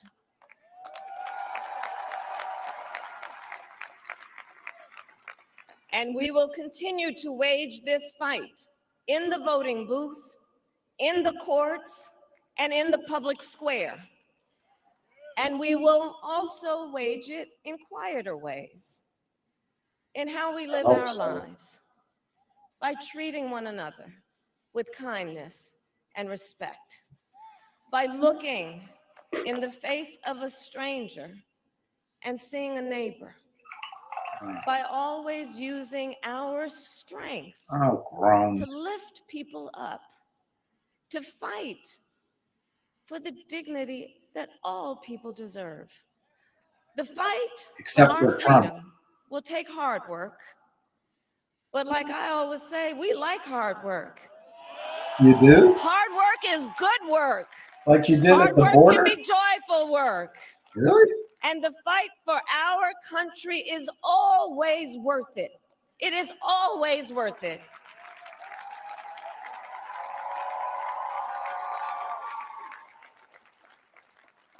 To the young people who are watching, it is,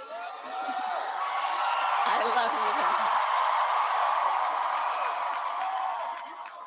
you. Yeah. To the young people who are watching, it is okay to feel sad and disappointed. I don't. But please know it's going to be okay. I'm sure it is. On the campaign, I would often say, when we fight, we win. But here's the thing. Sometimes the fight takes a while. That doesn't mean we won't win. That doesn't mean we won't win. The important thing is don't ever give up.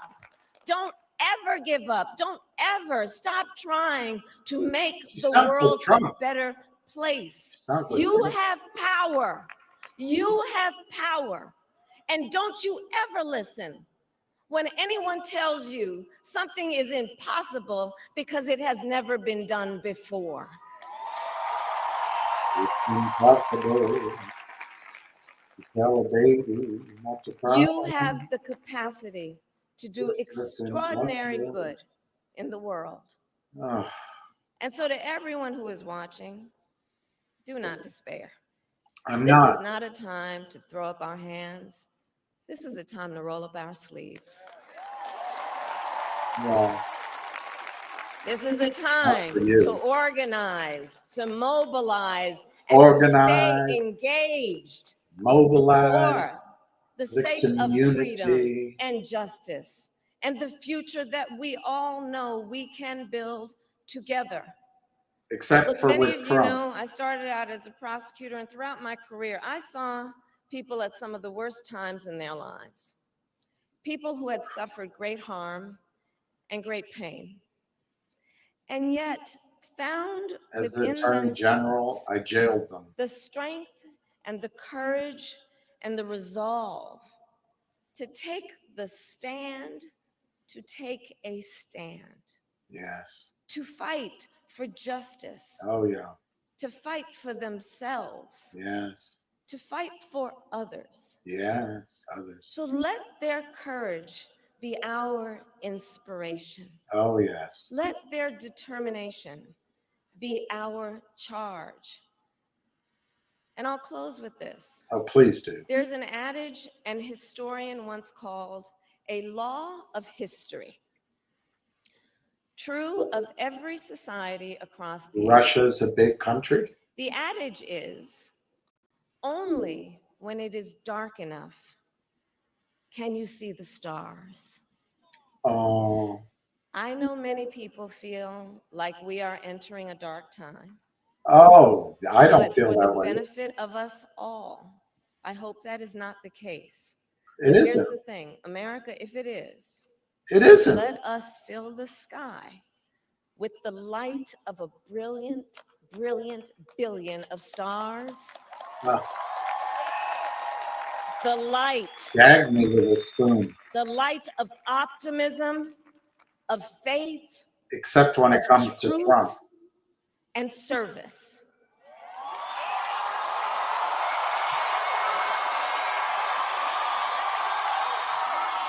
HU. And may that work guide us, even in the face of setbacks, Oh, yes. toward the extraordinary promise Extraordinary. of the United States of America. Except I for thank Trump. you all. May God bless you, and may God bless the United States of America. I thank you all.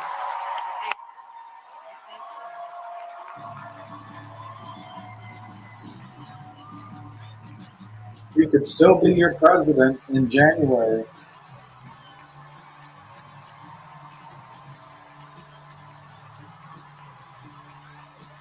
The fight endures. The dream goes on.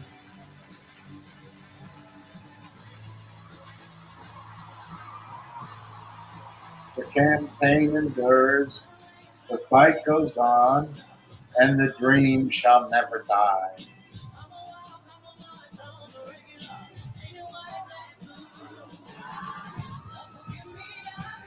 And you don't have to treat your maid very well either. Treat everyone well except your maid and Donald Trump. And then oh. We haven't seen the last of her at all. She's a narcissist, I think.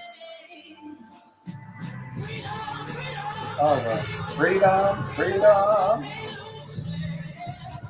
All right. If you guys want to see something that's worth watching, oops, I didn't do it right.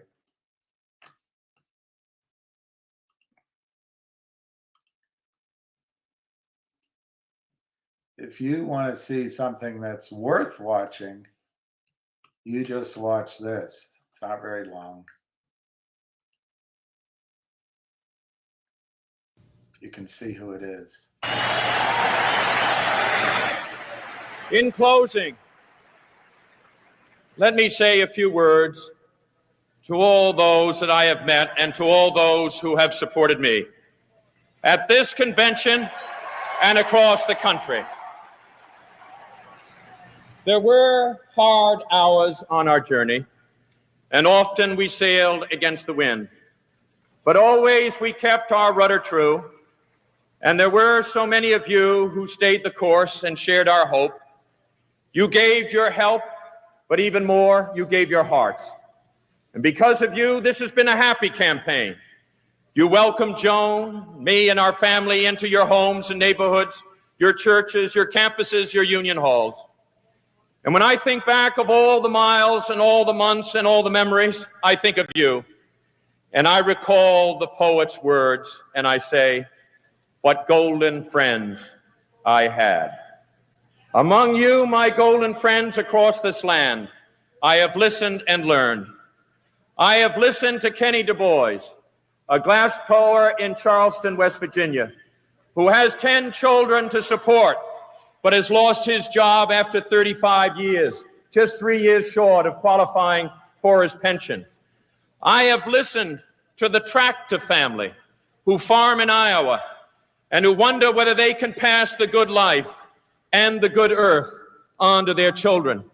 I have listened to the grandmother in East Oakland, who no longer has a phone to call her grandchildren because she gave it up to pay the rent on her small apartment. I have listened to young workers out of work, to students without the tuition for college, and to families without the chance to own a home.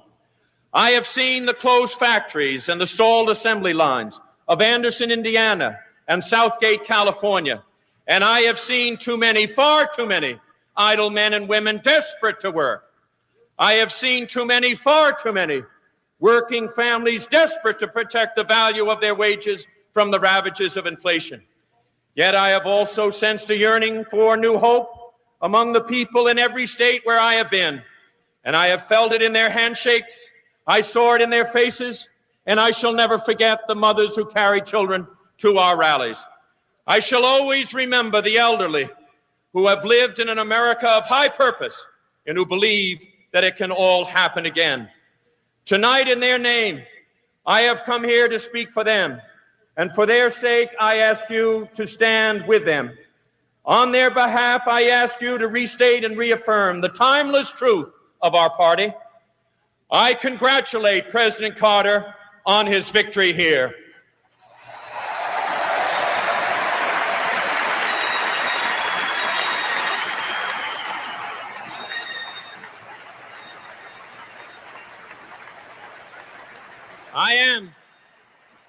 I am confident that the Democratic Party will reunite on the basis of democratic principles and that together we will march towards a Democratic victory in 1980.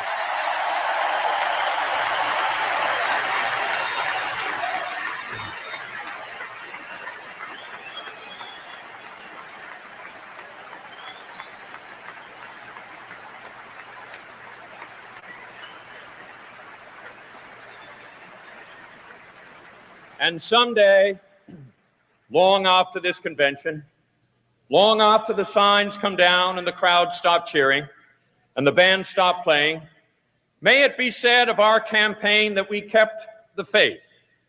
May it be said of our party in 1980 that we found our faith again.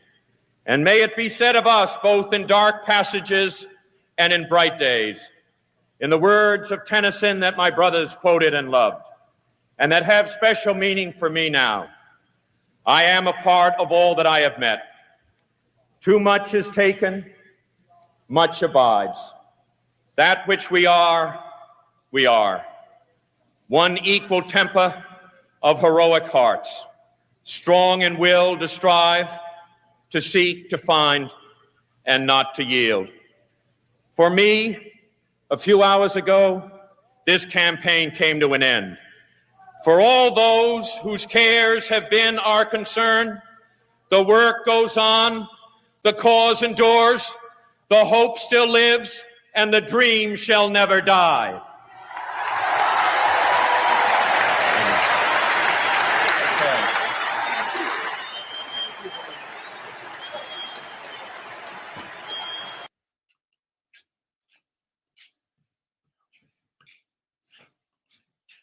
The cause goes on. The work endures. Something still lives. And the dream shall never die. No, we haven't seen the last of her or heard the last of her. I really think, I'm not a shrink either, but I think she loves the camera. She just loves the camera. She didn't run and she won't run in 4 years. She might be your president in January. We'll find out. It's time to get down on your knees and pray. We won't be fooled again. It was painful. Is that Maya Randolph?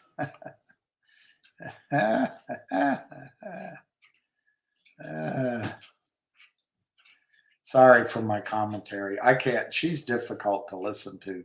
or take seriously for me. But she's going to try to run again, I think, but she won't. You know, if you're the Democratic Party, RFK's now sort of come over to the Republican, maybe, maybe not. Tulsi Gabbard has. But you might see RFK run next time. You won't see Tulsi. But, you know, I can't think of a Democratic candidate as I'm talking to you that stands out. I just can't think of one. Not Newsom, not any of the flabby older men. I just can't think of one. But I think there'll be plenty that would run against her and do much, much better than she.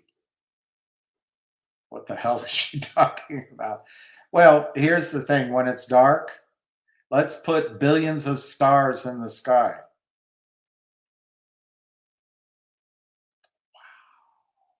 You know what I hear, my friend told me, the great poet, I won't say his name, but just a friend of mine. He said, yes, Bill, Bill, remember, it's always darkest before it goes totally black.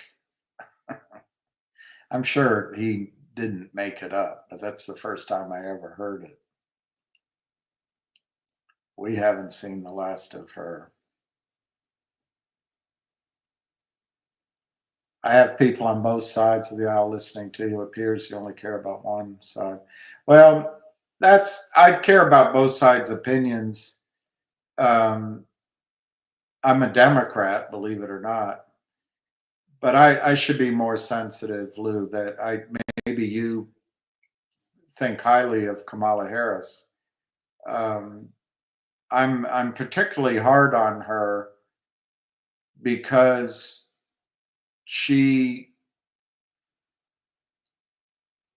it offends me, but she lied about being black. She's not black. And I think that's as racist as anything anybody can do, to pretend for your own benefit to be somebody you're not. She carried on an affair with a married man, and yet calls Trump a misogynist. I don't know. Why don't we just look out in our own front yard before we start criticizing our neighbor's lawn? She was promoted while she went out with this powerful man. She was given 2 jobs she went maybe once a week to that made more money than most people can make. She comes from a wealthy background, not middle class. I guess it's definitional. She didn't integrate the schools. The California school system was integrated 10 or 15 years before I think it was 12 years before the national school busing laws. So that was all just made up. And then what she's done to our country with doing nothing about the border, that doesn't say anything about my party. It says a lot about her, and it upsets me. I hate to see further that our country's on the verge of 3 wars that could each lead to World War III. What did she do there? Where was she when Joe Biden was running for office? He shouldn't have run, but she lied about that too. So anyway, I apologize, Lou. I appreciate both sides of the aisle. I don't think she belongs in the room.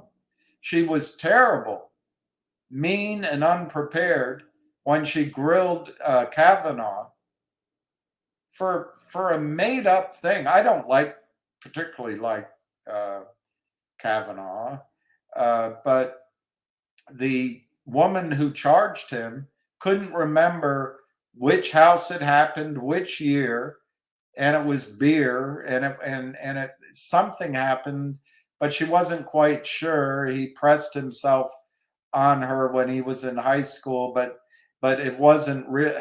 I don't know what the hell that whole thing was about. But Kamala Harris, as a senator, very haughtily questioned Kavanaugh, and that's when I made my own impression of her. She got no delegates,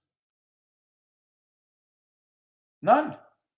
And Lou, the reason Joe Biden became our candidate, Bernie Sanders was winning, and had the Democratic Party allowed the primary system to continue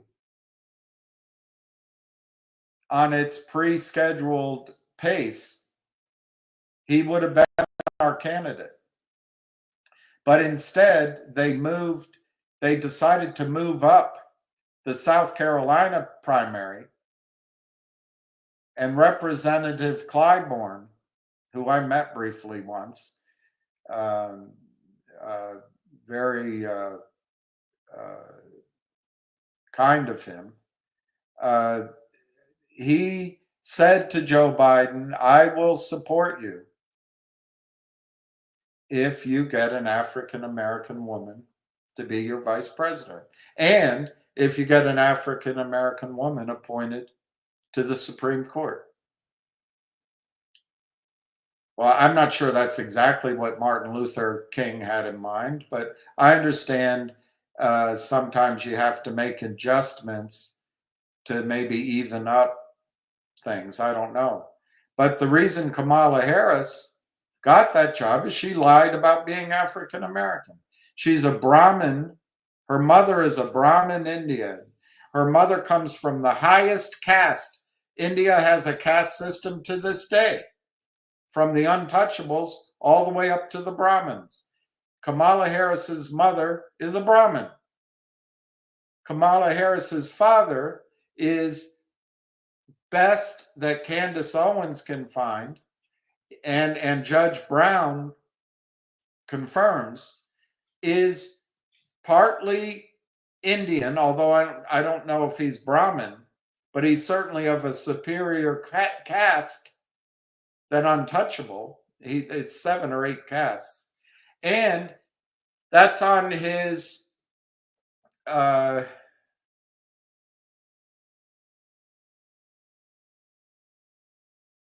don't remember. I think that's on his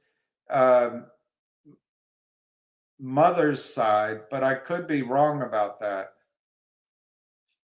I don't remember. It's a generation behind him, but his mother may be also Jewish. I don't care. His father's father was an Irishman, a slave, a cruel slave owner and slave driver. Kamala Harris is not black. So I don't personally see that has anything to do with my party, although my party is very confusing to me now. But anyway, my commentary was against her, not against you or people on the other side of the aisle, which is actually my side of the aisle. I'm still a Democrat. I can't bring myself to be a Republican of the Republican Party that I've always watched. But it's interesting what Trump has done, I think, because I think both parties became one party. Bill Clinton's friends with George W. and Obama, and they're all shaking. The only one that's an outsider was Jimmy Carter. who I liked very much. I think he's the last statesman other than George H.W. Bush that we've had. And others will say Reagan, maybe. He's an actor. But it's a uniparty. And I think what Trump may be doing is actually giving us a party back. And we'll see where I go with that. But I didn't mean to offend your side of the aisle. I do mean to call out the hypocrisy, the manipulate. This is a woman who jailed, I don't know about generations, 1,500, 1,800 black men in California for smoking pot. She extended their terms so they could do essentially slave labor, but state labor, because she needed the work. Then she giggled about it on some show that she used to smoke pot. This woman disgusts me. So that's what you saw. I didn't mean to insult you or, as you say, the other side of the aisle. I still consider myself to be a Democrat. But I voted for Trump now 3 times. I've never voted for a Republican. There was a Republican who ran for mayor. She might as well have been a Democrat. I voted for her twice, Carol Schwartz. But I've never voted for Republican before. I don't know that I ever will again. I don't know. The parties will determine it. But yeah, you found out that my bias here in this election, I don't think that Kamala Harris, there's no democracy in, she's just appointed at the last minute, it appears, by Nancy Pelosi, although Trump said it was Chuck Schumer. It doesn't seem fair to Biden. It doesn't seem like a democratic process. It doesn't seem fair, frankly, to the Republican candidate either, who was beating the chosen Democratic candidate. But I don't think you've seen, Lou, I don't think you've seen the last of Kamala. I believe it's within the realm of possibility that Joe Biden is going to step down and put her in as president. It's possible. War is possible. It's also possible that the House, which currently is at 208, let me just see if it's changed. I've got to find the map.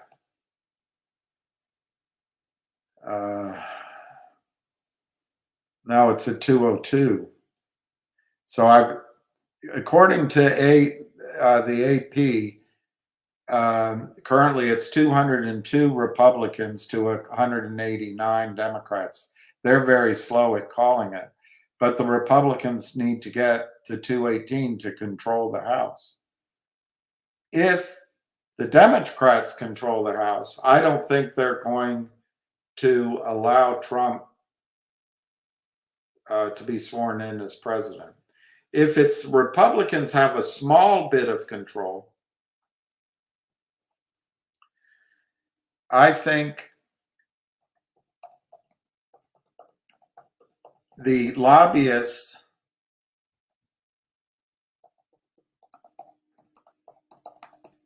will try to get a handful of rhinos to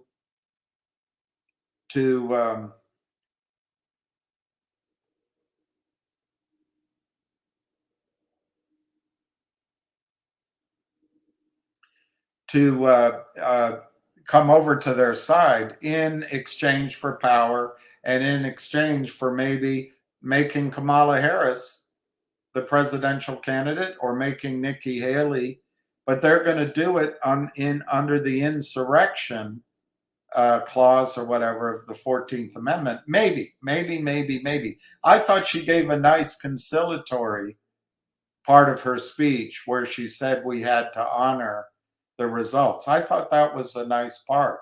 I thought it was nice she came out with a broad smile and she at least said the things that I think Trump stands for, but it's in contradiction to how she behaved over the last several weeks, calling me basically a Nazi for supporting him, calling me garbage.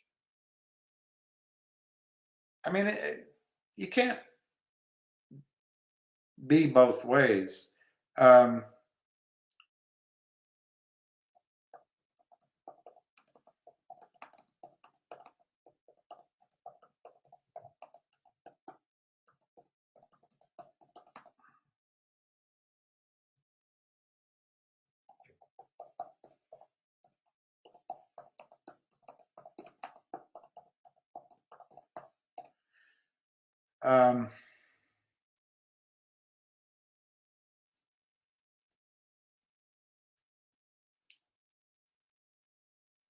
I forget what you call it.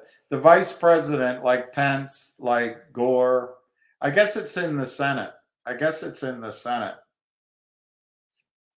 The vice president, the House and the Senate come in and they approve they sanction or whatever, that certify the results and make, in this case, Trump president. But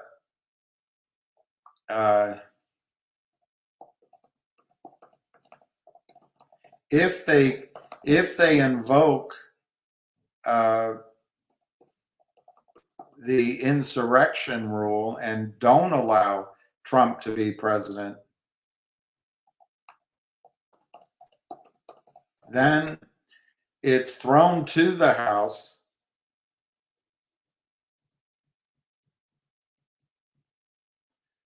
Let me just see what the process is. It's so confusing. It's the 12th Amendment. The House of Representatives would elect the president, and the Senate would elect the vice president. The House would choose among the 3 candidates who receive the most electoral votes. So that would be, I guess, Kamala, Trump, and maybe RFK. So maybe you could have RFK as president. I don't know, whatever the top 3 are. Each state would cast a single vote for president.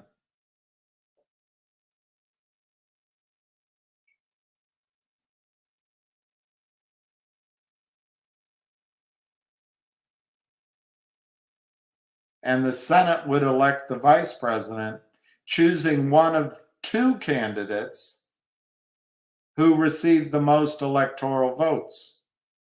Each senator casts 1 vote, and you need 51 votes or more to elect. DC cannot participate.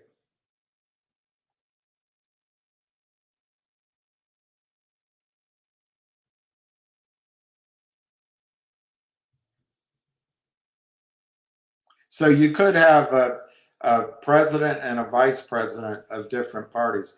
And I think, Lou Bones, that may happen. I really do. I really think that may happen. I hope not. But I don't. I don't know. The 14th Amendment and insurrection and president. Okay, so the 14th Amendment banned those who engaged in insurrection against the United States from holding any civil, military, or elected office without the approval of 2/3 of the House and Senate. And the charges that they've put up against Trump is he caused an insurrection. So anyway, I apologize for not being respectful of you and the other side of the aisle, although I'm on your same side of the aisle, but I know what you mean. I don't really apologize for calling out what I see as her hypocrisy.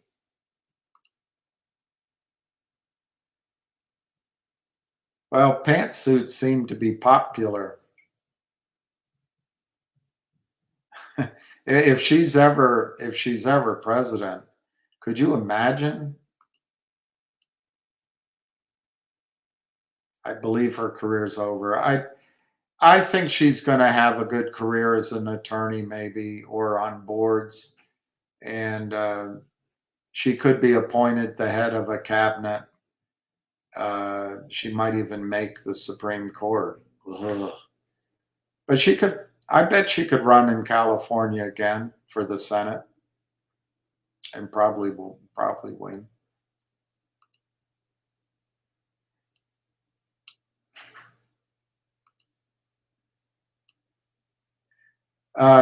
Didn't Trump say he's going to release them right away?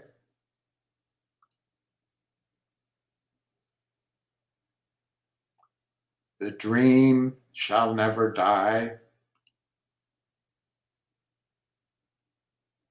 I don't think 4 years is enough, which is why it's going to be important that J.D. Vance can rise to the challenge of being president next time. I personally am not 100% convinced that I can rely on him. To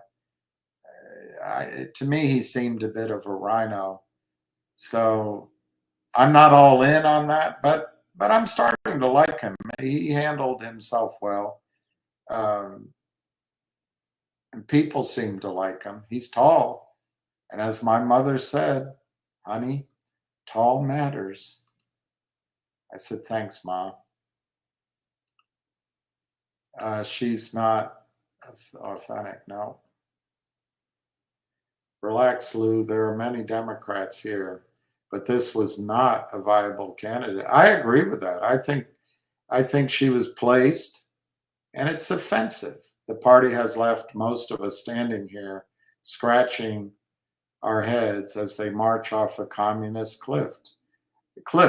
And I think Marxism, I knew Trump was going to win. Well, you could hear from me that I wasn't convinced. Biden didn't get 81 million votes. I'm not sure that she got as many votes as are recorded for her right now, by the way, Clark. I think this is another case, just like with Hillary, where they cheated, but they didn't cheat enough. And I think one of the reasons that those 6 states weren't called last night is I think they got on the phone and were asking each other, should we turn on the switches to change some of these votes? Can we bring in enough ballots? And something prevented them from doing that.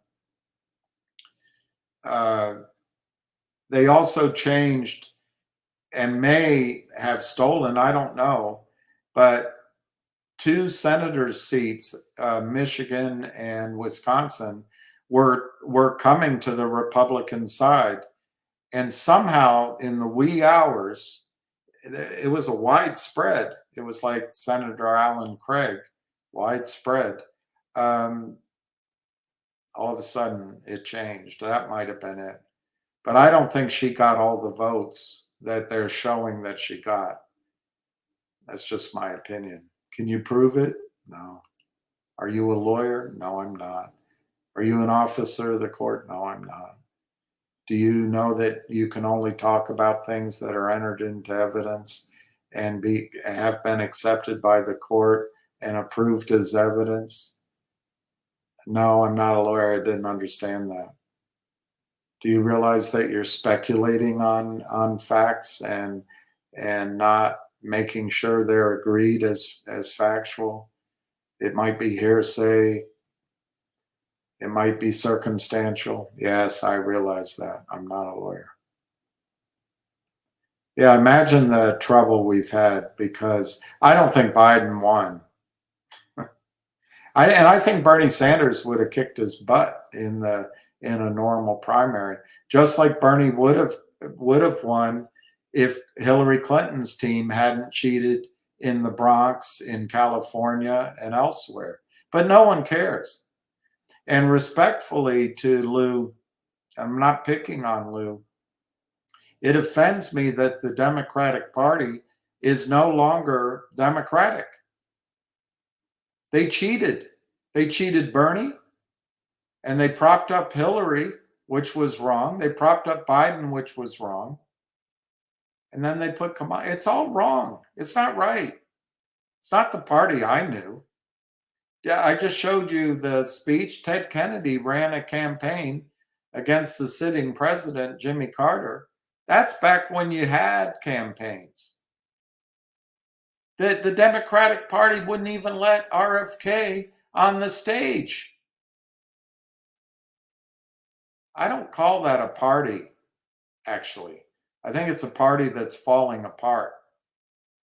And as one of the top strategists, who's a bit of a kook, who worked for Bill Clinton, James Carville, said, the Democratic Party's just being run by a bunch of shrill, nagging school teachers or something like that. It's just not a party. I think Nunez said it. It's communism. It's Marxism. Kamala Harris, sham election. The lies of the House, the lies come crashing down. I think so.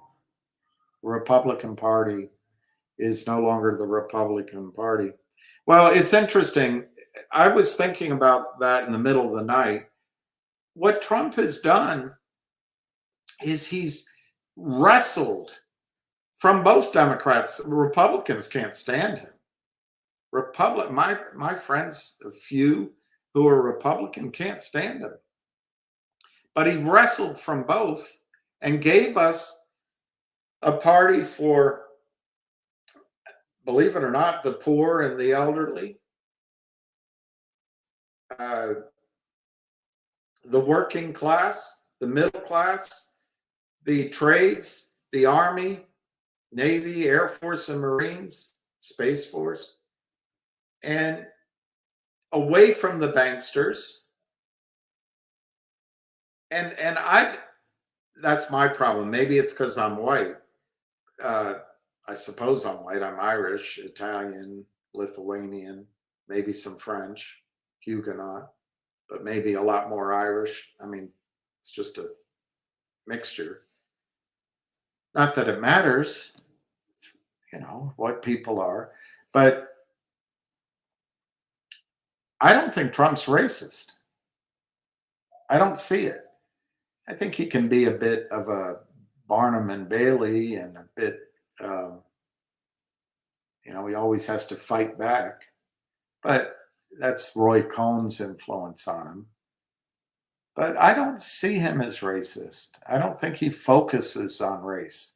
He focuses on people who work, have talent, and get it set about doing their business. And I think he's given advice. I think she takes a lot of his words and strategy. Of course, I think Trump took some of Bernie Sanders, although then I watched Trump's earlier interviews and he's been saying a lot of the same stuff. Trump's kind of, in a way, a Democrat. But I also remember when the Democratic Party was not a party of war first. Even though I'm Bob Dole, said that all wars were started by Democratic presidents, and maybe that's factually true somehow. He lost his arm. He became a hero. When he got out of the helicopter, he fell and a grenade went off. He never even went to battle. Poor guy. It was this side for the rest of his life. Horrible. But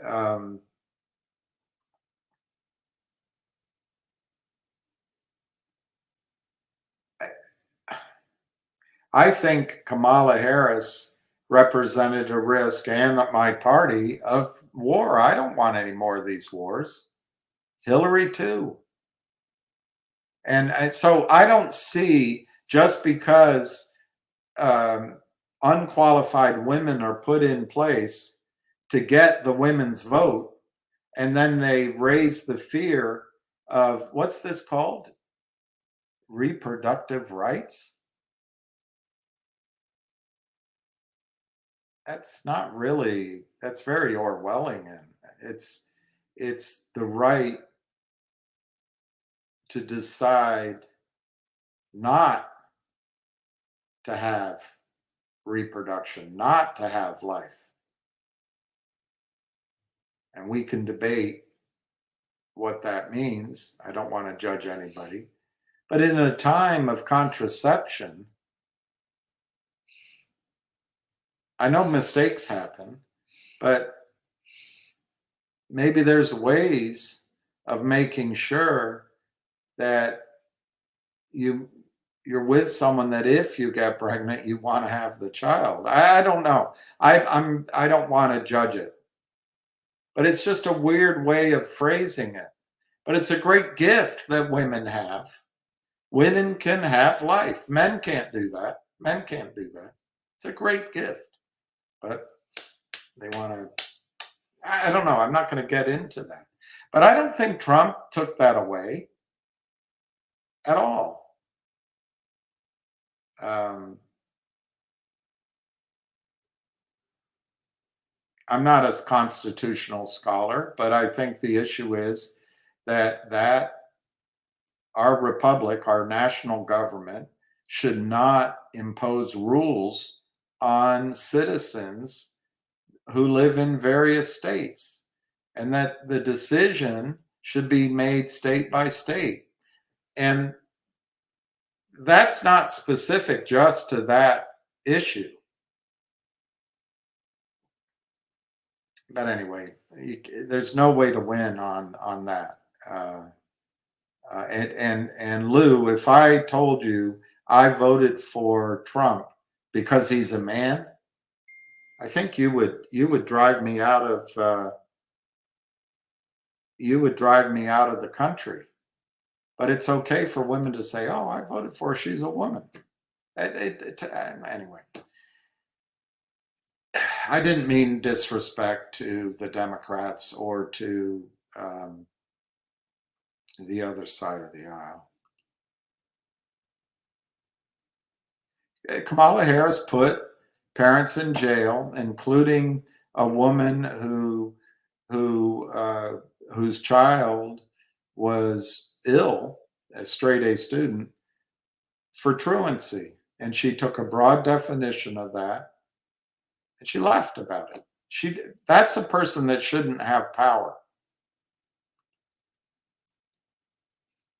Yeah, that's what Candace Owens is arguing, that people like Macron, Barack Obama, and maybe that guy up in Canada, she didn't say that, I'm throwing that in, and Kamala are bred to be leaders, and it's a multi-decade plan. Might be. The Democrats went too far, spewing their Nazi garbage about Trump supporters. Yeah. All right, bonsoir. Bonsoir. Alors. Ne discute pas tout le temps. That's all I remember from 4 years of French. it might also be the absolute truth that the corrupt amongst us will just ignore.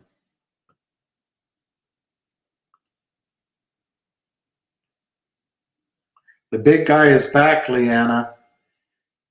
The good times for us, sending all lots of wealth and joy. I happen to agree with you. More importantly than wealth and joy, which are both important, I think he and Lou's point is important. I think Trump can bring back the idea of America, the idea that we have two sides of the aisle, and we respect both sides and others. There's smaller parties, but that we still can. It's Kamala said it, but we can still,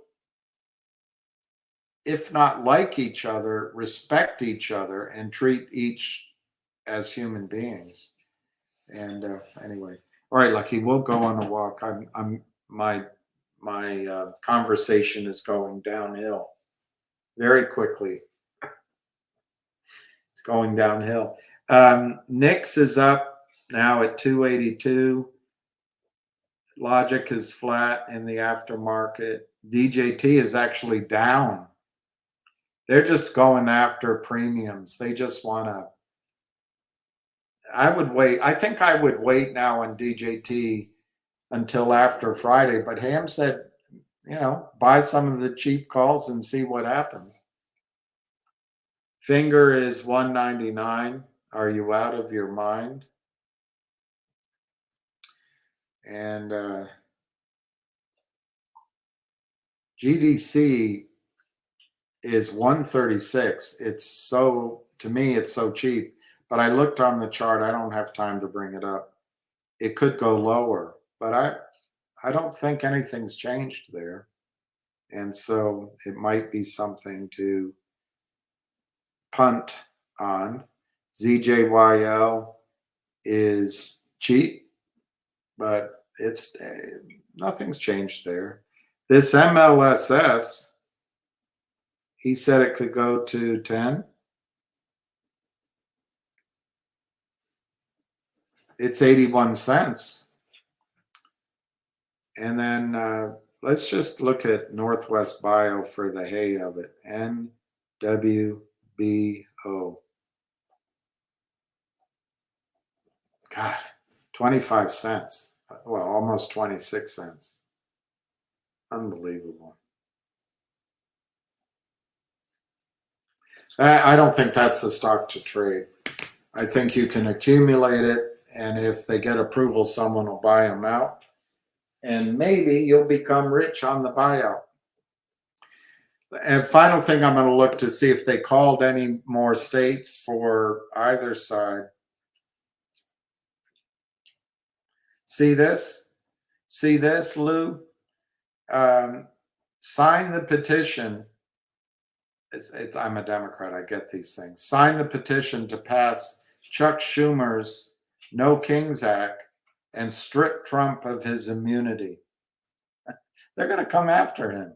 Immunity, community, every word that ends in TY. I think I saw that on Family Guy where they made fun of the preacher using inclusivity, community, and so on. All right, I'm going to just quickly look up and see if there's been anything else. And then I'm going to go walk my dog. And I'm going to think about that I offended Lou, because I don't like that when I screw up. All right, Kamala Harris chokes back tears in front of a bawling crowd and vows to keep fighting before a final warning to Donald Trump.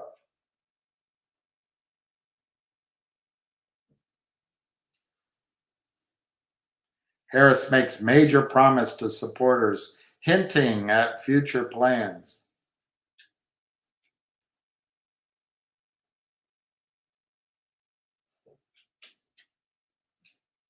Okay, let me go to this map. Shoot. All right, it's not doing anything.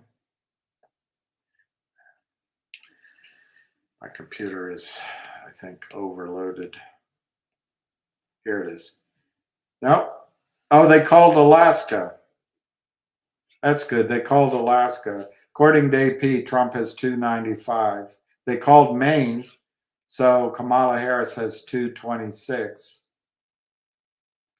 The House is 204 for the Repubs, 189 for the Democrats. The Senate, 52 for the Republicans, 44 for the Democrats, and Governor, 27 red, 23 blue. Hut, hut, hut. All right, I'm going to sign out, and we'll talk tomorrow. Hey, Leanna, make America great again. It is important to respect everyone's opinion. I agree with that. And I agree that everyone should have their own. One thing I like, Leanna, is if people can actually have a reason for having their opinion. They don't have to delve into it. But when they say, "Oh well, I don't know," I don't always respect that, because it's time for a woman. That's it, is it? That's it, is it? All right, I'm going to say goodnight. I'm going to go walk my dog. Thank you for listening, and forgive me my sins. Cheers.